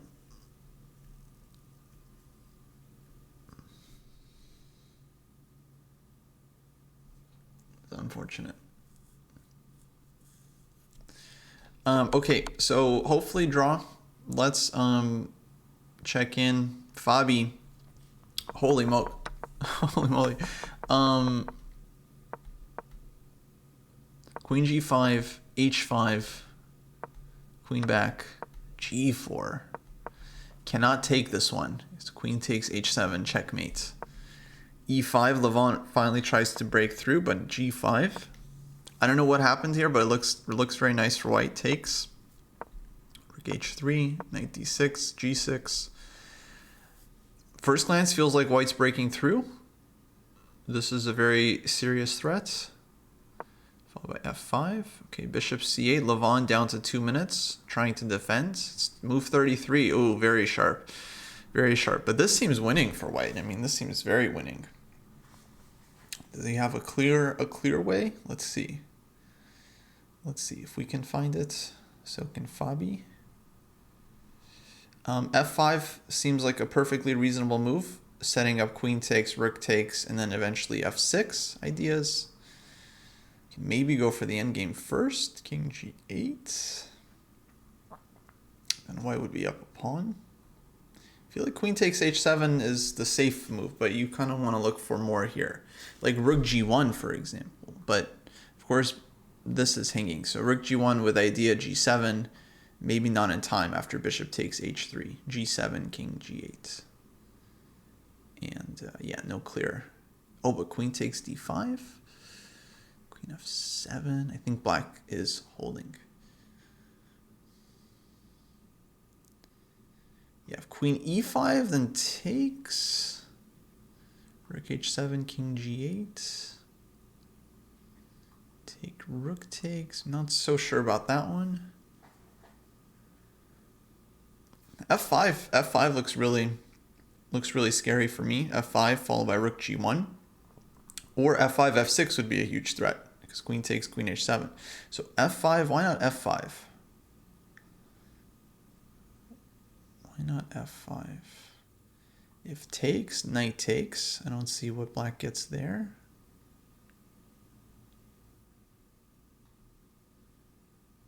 F5. If ED3, we're taking here. Rook takes and F6. Oh, Dominguez and Sam repeating. Oh, absolute heartbreak for Sam. He was doing really well yesterday, too. He had a nice position. Allowed a wonder to escape. Today it looks like he was just so close to winning. And it's brutal, guys. It's brutal. It's so hard to beat these guys. Dang, so hard to... You play like great game, you get this counterplay, and yeah, they have drawn. They have drawn.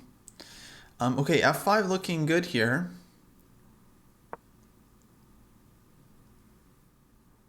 He goes rook H2 instead. Okay, not sure why. Maybe looking just to keep the 5th rank open.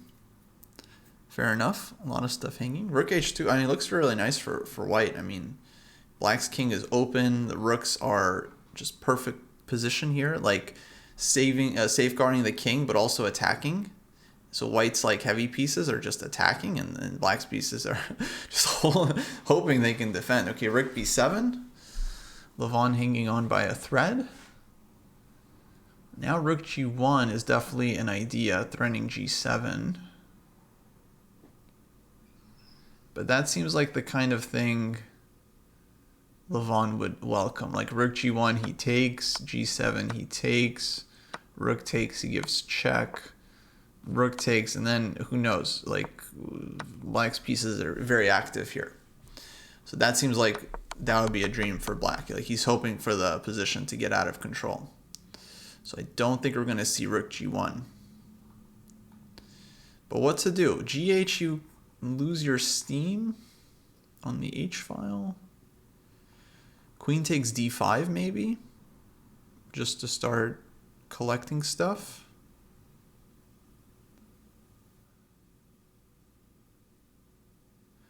Oh, nice, Fisher. Yeah, exactly. Exactly, so.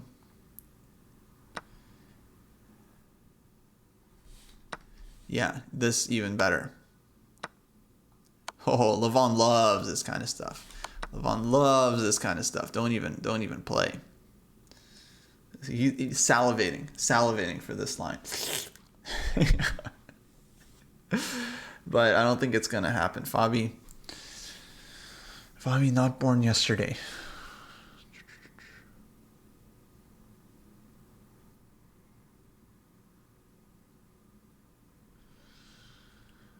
What can he do? Queen h6.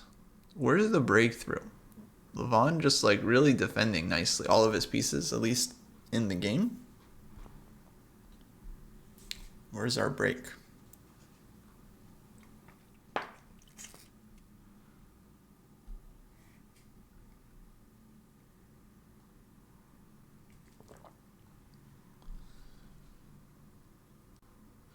Fabi down to 5 minutes. I just want to check with Sevian. Sevian has just like vacuumed all of Ray Robson's pawns here. I just want to see what happened. We had this 93, took on a7, wins the exchange. Black kind of had to give it up anyway.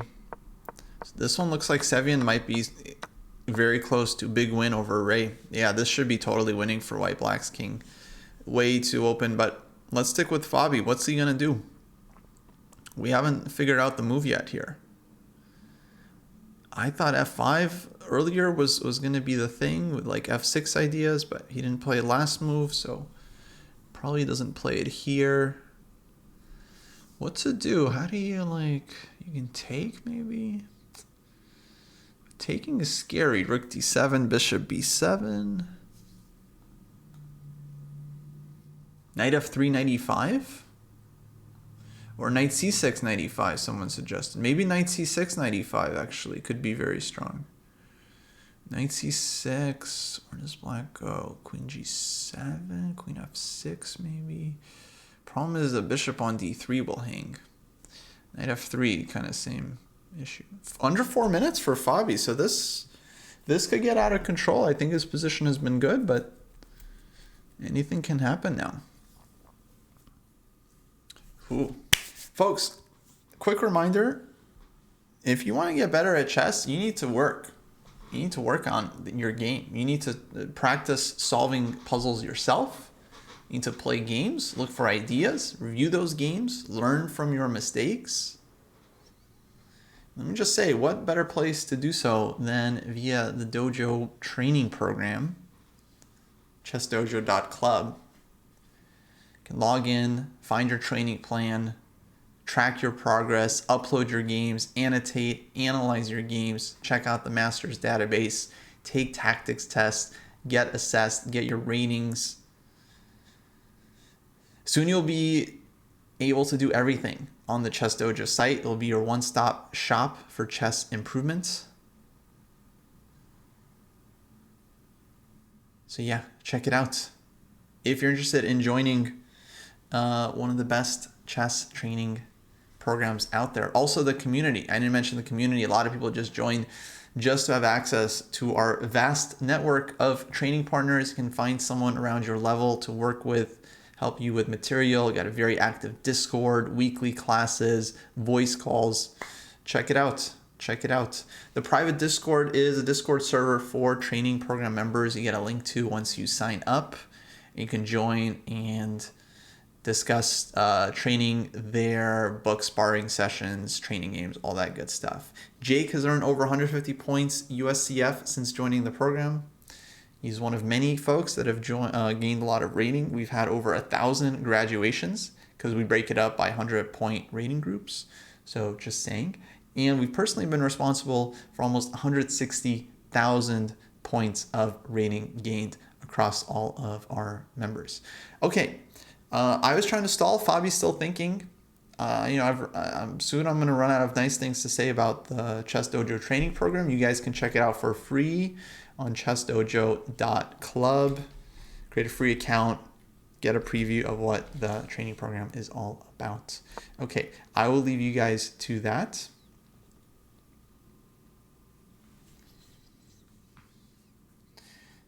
Goblin says, spent 2 hours on a game, 4 hours annotating last night. Exactly. Put in the time and you will see benefits. You have to be consistent about it. It doesn't happen overnight. Got to be consistent. Bishop e2. So Fabi decides to just save the bishop, avoid any tricks. Keeps the bishop on a good square, but queen f6. Now it feels like Levon is very close to defending this. Rook g7. There's no g7 because rook is defended. Feels like this is getting out of control a bit for Fabi. Let's see, Wesley. Wesley, I think, is still in control. Opar and Mishra, not sure what's happening there. Rook endgame. White playing for 2 results. Sevian still beating Robson. Looking to convert it.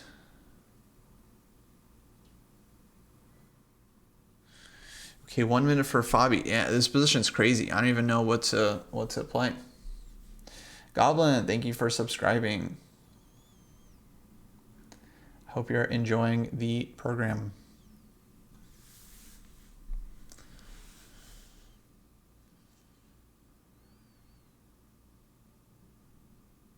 Oh, it's a gifted sub. Oh, excuse me. The restream chat doesn't show me that it's gifted. It lies to me. Thank you. Thank you, MD9, for gifting the sub.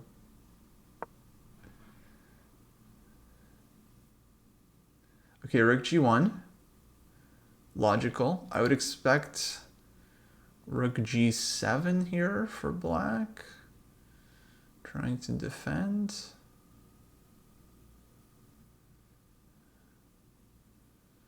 Rook G7. And then the sacrifice on H7 doesn't seem to promise anything.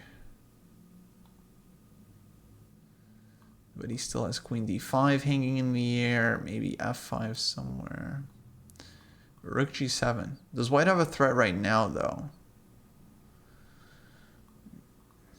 Takes Rook G7. Yeah, Rook G7, Queen H7. I don't quite see it for White. Take. Rook takes, King G8. And we need another piece. So yeah, Rook G7 played. Now Fabi looking for something. Somehow these guys able to just keep control over the position. But this is, Queen takes F4. A lot of stuff could start coming off here, but it seems like Levon is in business. Seems like somehow he's not getting mated here. We take on D5, Queen F4, GH, Rook G1. Queen G5.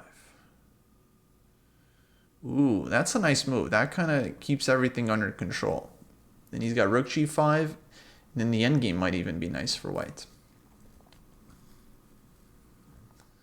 That's move 37. So they have 3 moves to make. Black has to make 4 before they make the time control. Do have 30-second increment, but still.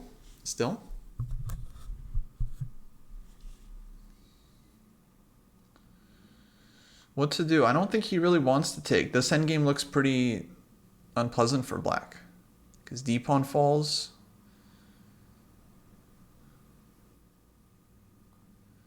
Maybe white gets f5 in. Okay, rook f8. Holding solid, not letting f5 happen, because then he can take. So that's, I think that's the idea. And he wants to take here. Looking okay for black. Looking okay. Takes, takes. GH7, rook G1, king takes, rook takes F4. Yeah, I think Levon's holding this. I think he kind of escaped in this one.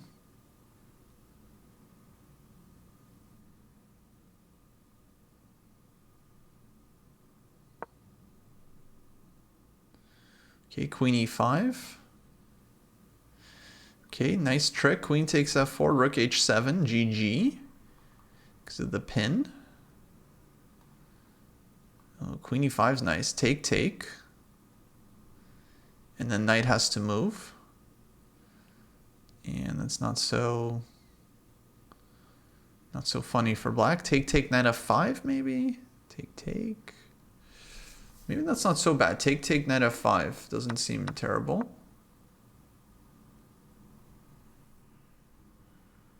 Oh, no, but then there's pins. Maybe there's pins. Let's go back. So trades. Move 39. 2 moves to go. Okay, knight f5 played. Okay, so Levon has the same question. But there's no threat, because if takes, white's very happy to get cd4. So he might just end up kind of bailing out, taking here.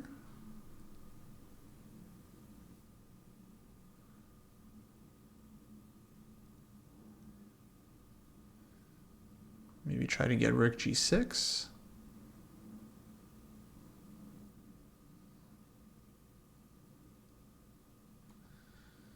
Thank you, Goblin. Thank you. Appreciate it.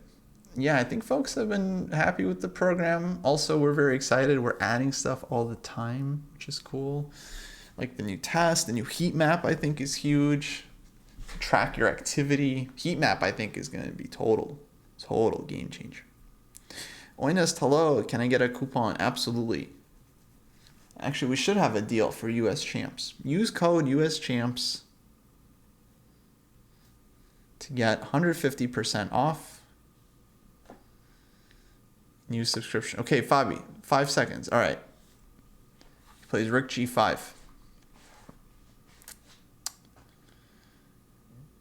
150% off, folks. We'll pay you to sign up. Rook g5. Yeah, trying to induce knight d4. That's his 40th move. I don't think Levon is going to take on d4.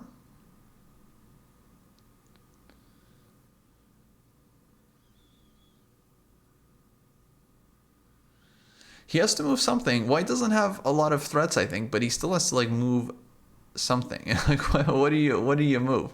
What do you move? Everything seems to a lot of stuff kind of hangs. You know, bishop d7, e6. You gotta watch us. You need like a safe move. Where's the safe move? Actually, it's like not like if I had 20 seconds, I'd be freaking out right now. 93 maybe. 93 might be okay. It's not what you want to do. Take, take, bishop e6. Also not what you want. 5 seconds, has to make a move. 97 back. Okay, brings the knight back. Okay, so we've got some endgame. Fabi now going to take his time. They made move 40, so they got another 30 minutes coming. 2, 3, 4, 5. Yeah, I don't know what's happening here. It's sharp.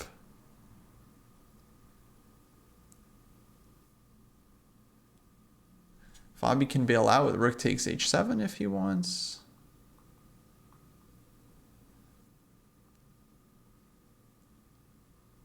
And yeah, let me jump back to Sevi and Robson because that one was sharp as well. But looks like everyone has finished. Everyone made time control.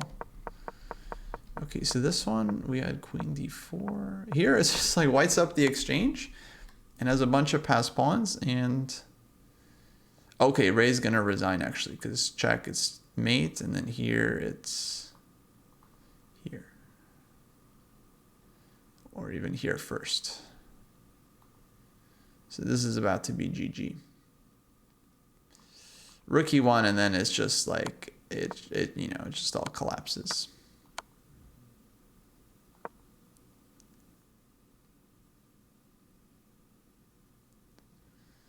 Just all collapses. For example, I think there's other ways. Did he make a move? Oh, Queen E7. Oh, okay, I didn't see Queen E7. Check. All right. So takes, Queen takes C5. He's saying he's still kicking. I feel like Rook H7. There's no way Sam is not just totally winning here, but Ray's gonna make him prove it. Take here as well. You can go Rook H7, take on G8. Looks very, very over.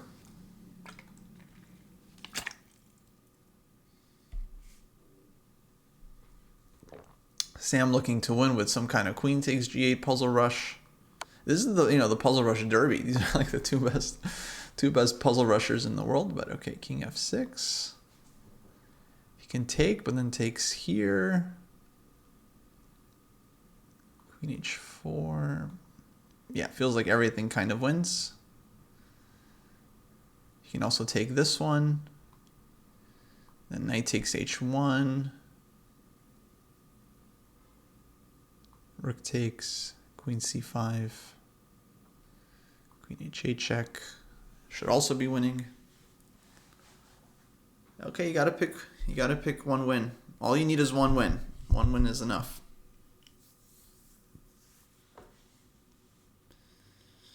Sam, of course, likes to find the most convincing. Very, very sharp tactical player. Good at calculation, unlike some people I know. Present company included. Times. Just talking about myself, basically. So yeah, he's gonna find most precise. But this one looks good. Take, take. Check even. King G5. Oh, rook take. Oh, that looks super clean. Takes, knight H1, check. King G5, rook H1. Queen takes C5. Queen H4. Mate. Right? You guys see this? Check before the king has a chance to do anything. Take. Takes here, otherwise we're just down a rook. And then Queen H4. Okay, Queen takes G8. So Ray also, or Sam also found this line. Good job, Sam. Good job. But yeah, this looks like GG. Okay, Ray just takes here. He also saw the line, so he just doesn't take this one. But no, there's no way. You don't survive this. There's no way. Queen takes F7. I mean, you can go for the end game here as well. Like, there's no way. Rook C1.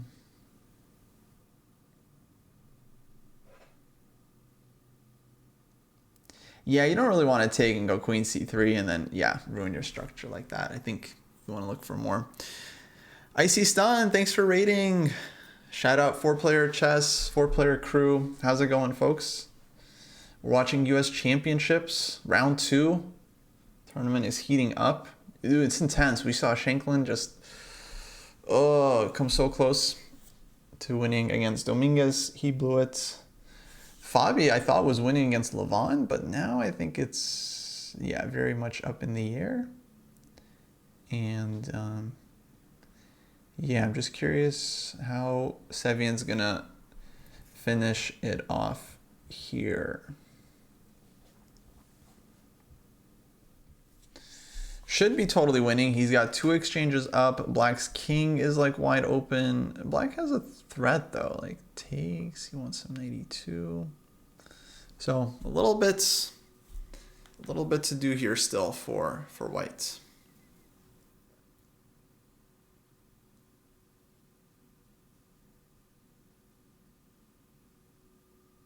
Some work to be done. Let me check women's championship real quick. Yeah, it looks like Carissa won. Here, Rose Atwell blundered, and yeah, that was that. Tatev against Nazi. This one. Oh, got into sharp endgame.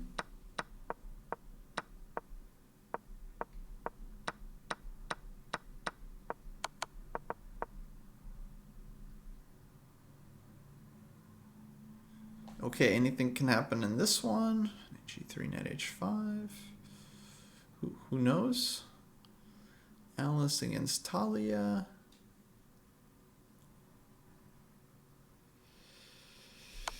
Okay, exciting stuff. Irina might be winning. Well, yeah, okay. A lot of potentially decisive results. Oh, Ray found something. Takes here or Sam found something. Takes here. Oh, easy. Yeah, just give back one exchange, remove all the counterplay. Now it's just very simple. Knight takes f5, don't blunder your rook. I think you can just go queen b3 here, slowly escort your pawn forward, and yeah, should be easy win. Okay, Sevian gonna win this one. Let's go back to Fabi. What happened here? We had takes, trades on h7, and yeah, maybe White will still be able to pose a little pressure here. Folks, I'm going to take another quick break. Been streaming for almost 4 hours now. I'll be back. Grab a snack. Time to refresh your beverage. And yeah, we'll keep watching, see some of these games play out. All right, y'all. See y'all soon.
Alrighty, folks.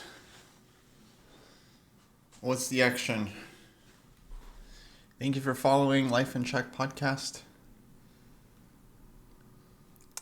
Yeah, Levon defended very well. Looks like... Seems like he's okay here. Although... What's happening? Takes rook e5.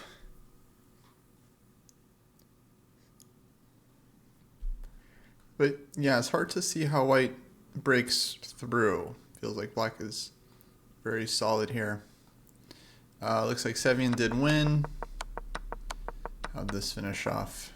e5, check, take, check, here, check, take, and yeah, no stalemates. So Ray resigned. Wesley up a pawn, but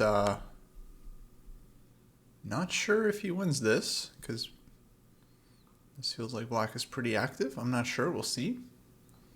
Grigory also up a pawn, but this one definitely feels quite drawish. This seems like Black is solid.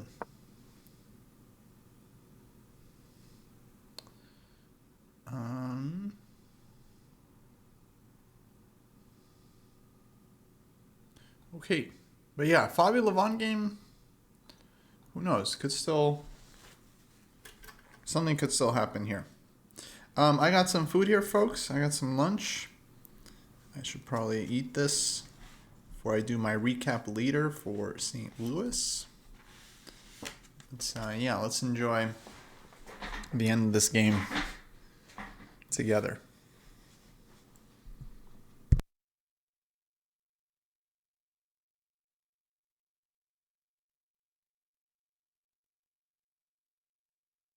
So what else is new? Someone tell me a story.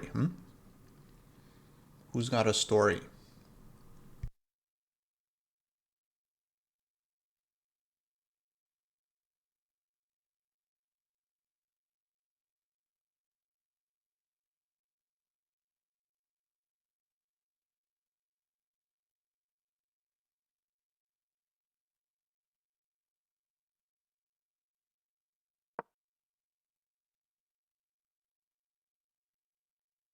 This one's a draw.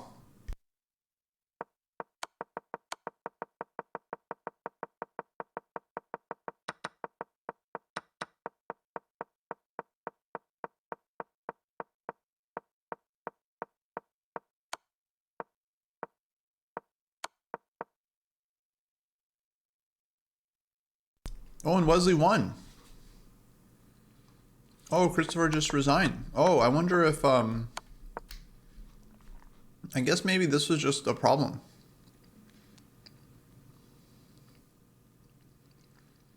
Actually, Black was just losing.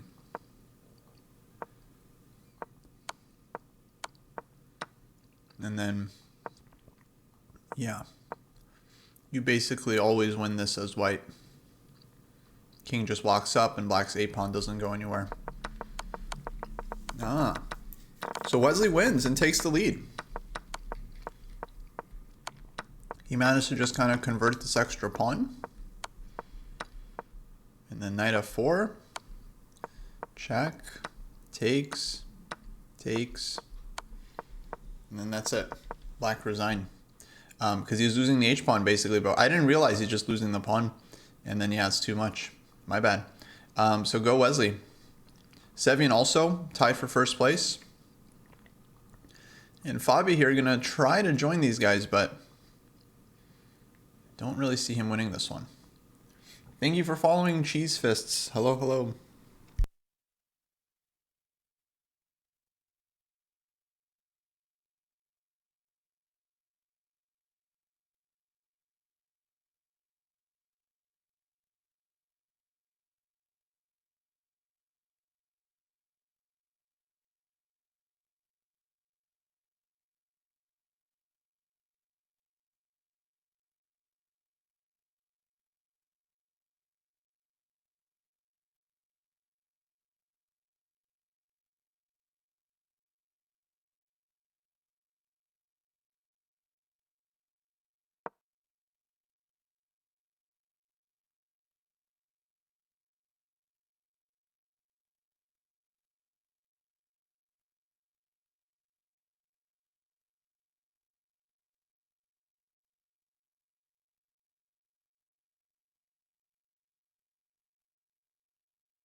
Question: why do people used to agree to so many draws before Magnus. Yeah, I think with every generation, it's kind of, the fighting spirit gets elevated as people realize that there's a lot of winning chances in these end games. I think Magnus definitely took it to a whole another level by forcing people to play stuff out. And really just relying on his superior form and energy. And Fischer, I think, did the same. He would play endgames out for a long time and win a lot of those games that people before would have otherwise just thought should be a simple draw. Just shows, chess is a very deep game. We keep reaching new levels with every generation. People saying Levon might be better. I don't really feel that myself. To me, it seems like White is still very much okay. But yeah, you never know. It's certainly not what Fabi wanted, where he's like got this end game and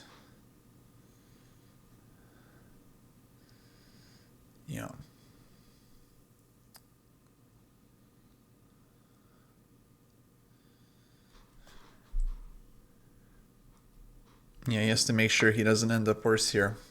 Oh, and Levon takes on e6. Okay, I didn't understand how this works. So rook e5, and then what's Black's move?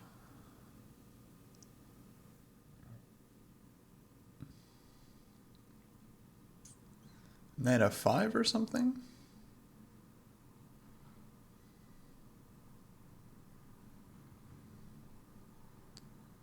And knight f5, rook h5, rook e6.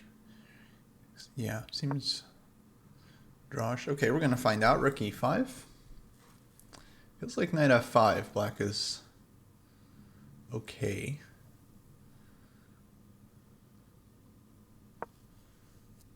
Knight g6. Oh, hitting the rook. Oh, okay, that also makes sense.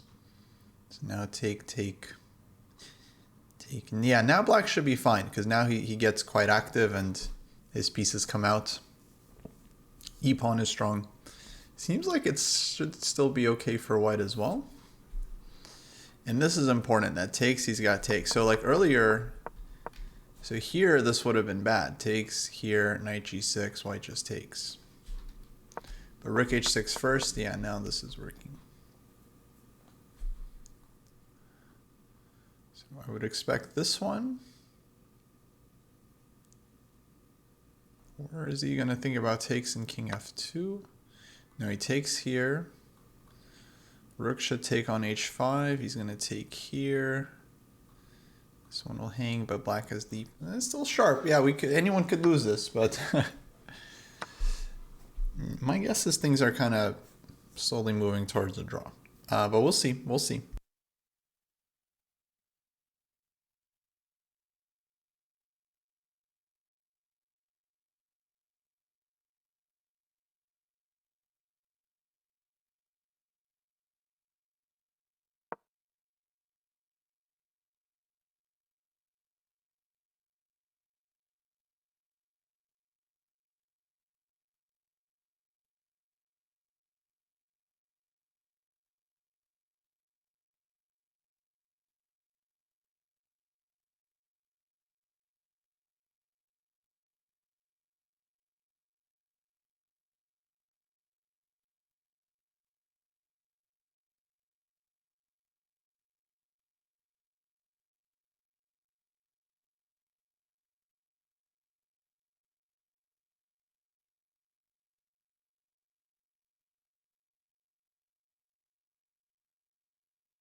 Um, yeah, I'm not sure if this is fine for white. It could all of a sudden just turn out bad.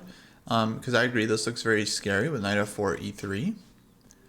I was just kind of assuming like white should be fine, but you don't, you never know. Like, just because I felt like, white has some targets here.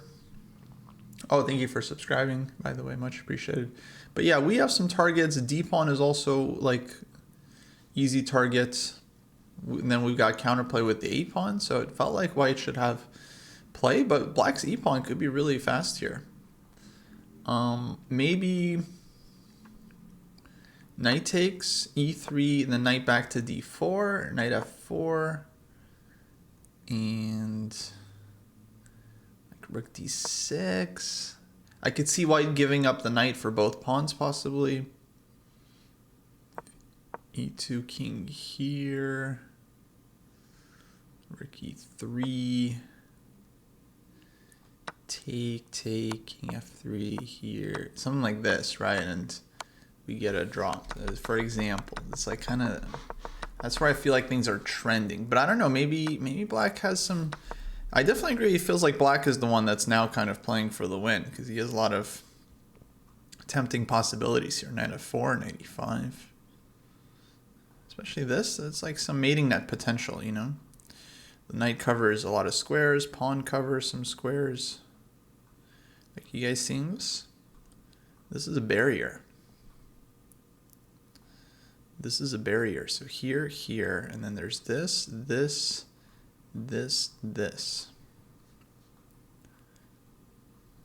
So boom, boom, boom, boom.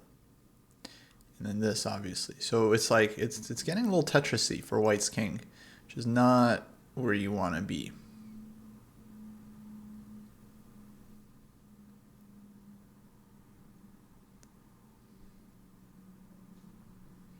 Yeah, rook a7 check might be something. Seeing if Levon wants to draw. He's like, hey, do you want to draw? Levon will probably come up. And yeah, because it could get scary. Black's king starts coming in. It can get very tricky here in just a moment for white.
Silent commentary. Well, chess speaks for itself, obviously.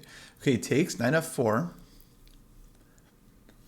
And this is now very scary for white. Like, I'd be nervous. It's always so tough too. Like, one of the hardest things in chess when you had a great position earlier and now like you might have to defend. Very unpleasant.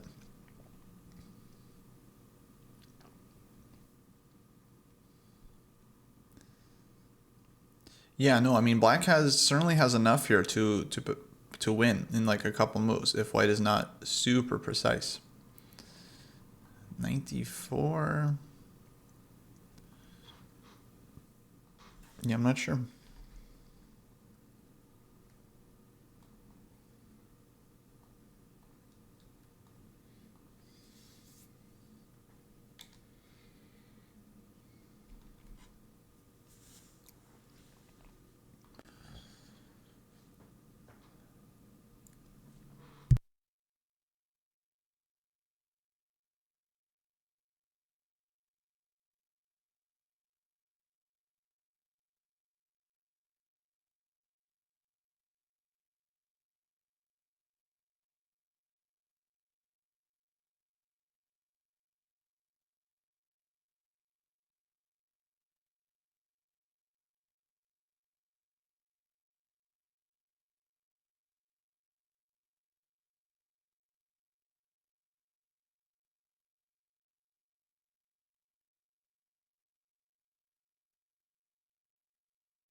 Yeah, I don't know, folks. Actually, could start to look very scary for white.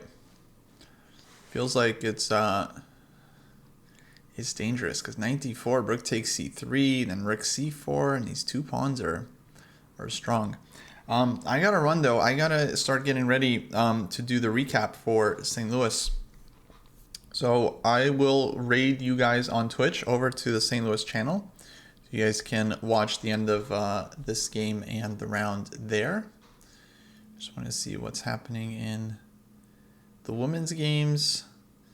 Tadev is once again down a piece like, for a couple pawns. She had pawns against knight yesterday. She held. This one looks very scary for black actually, but oof, who knows? Okay, lots going on here still. But yeah, folks, I'll be back tomorrow, I think, for round 3.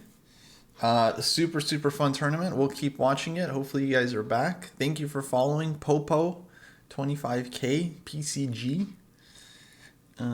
Thanks to everyone else who followed earlier. And yeah, we'll wrap it up here. Send the raid over to St. Louis so you guys can catch the end of the round there. Be careful, guys, though. They have a lot of engines, you know, in their commentary, so just be careful, okay? Just say no to the engine. And it's okay if other people use it, but that doesn't mean you guys have to use it, okay? So just, you know, respect their beliefs and the way they do things, but ultimately, you know, we'll see you guys back here for for tomorrow.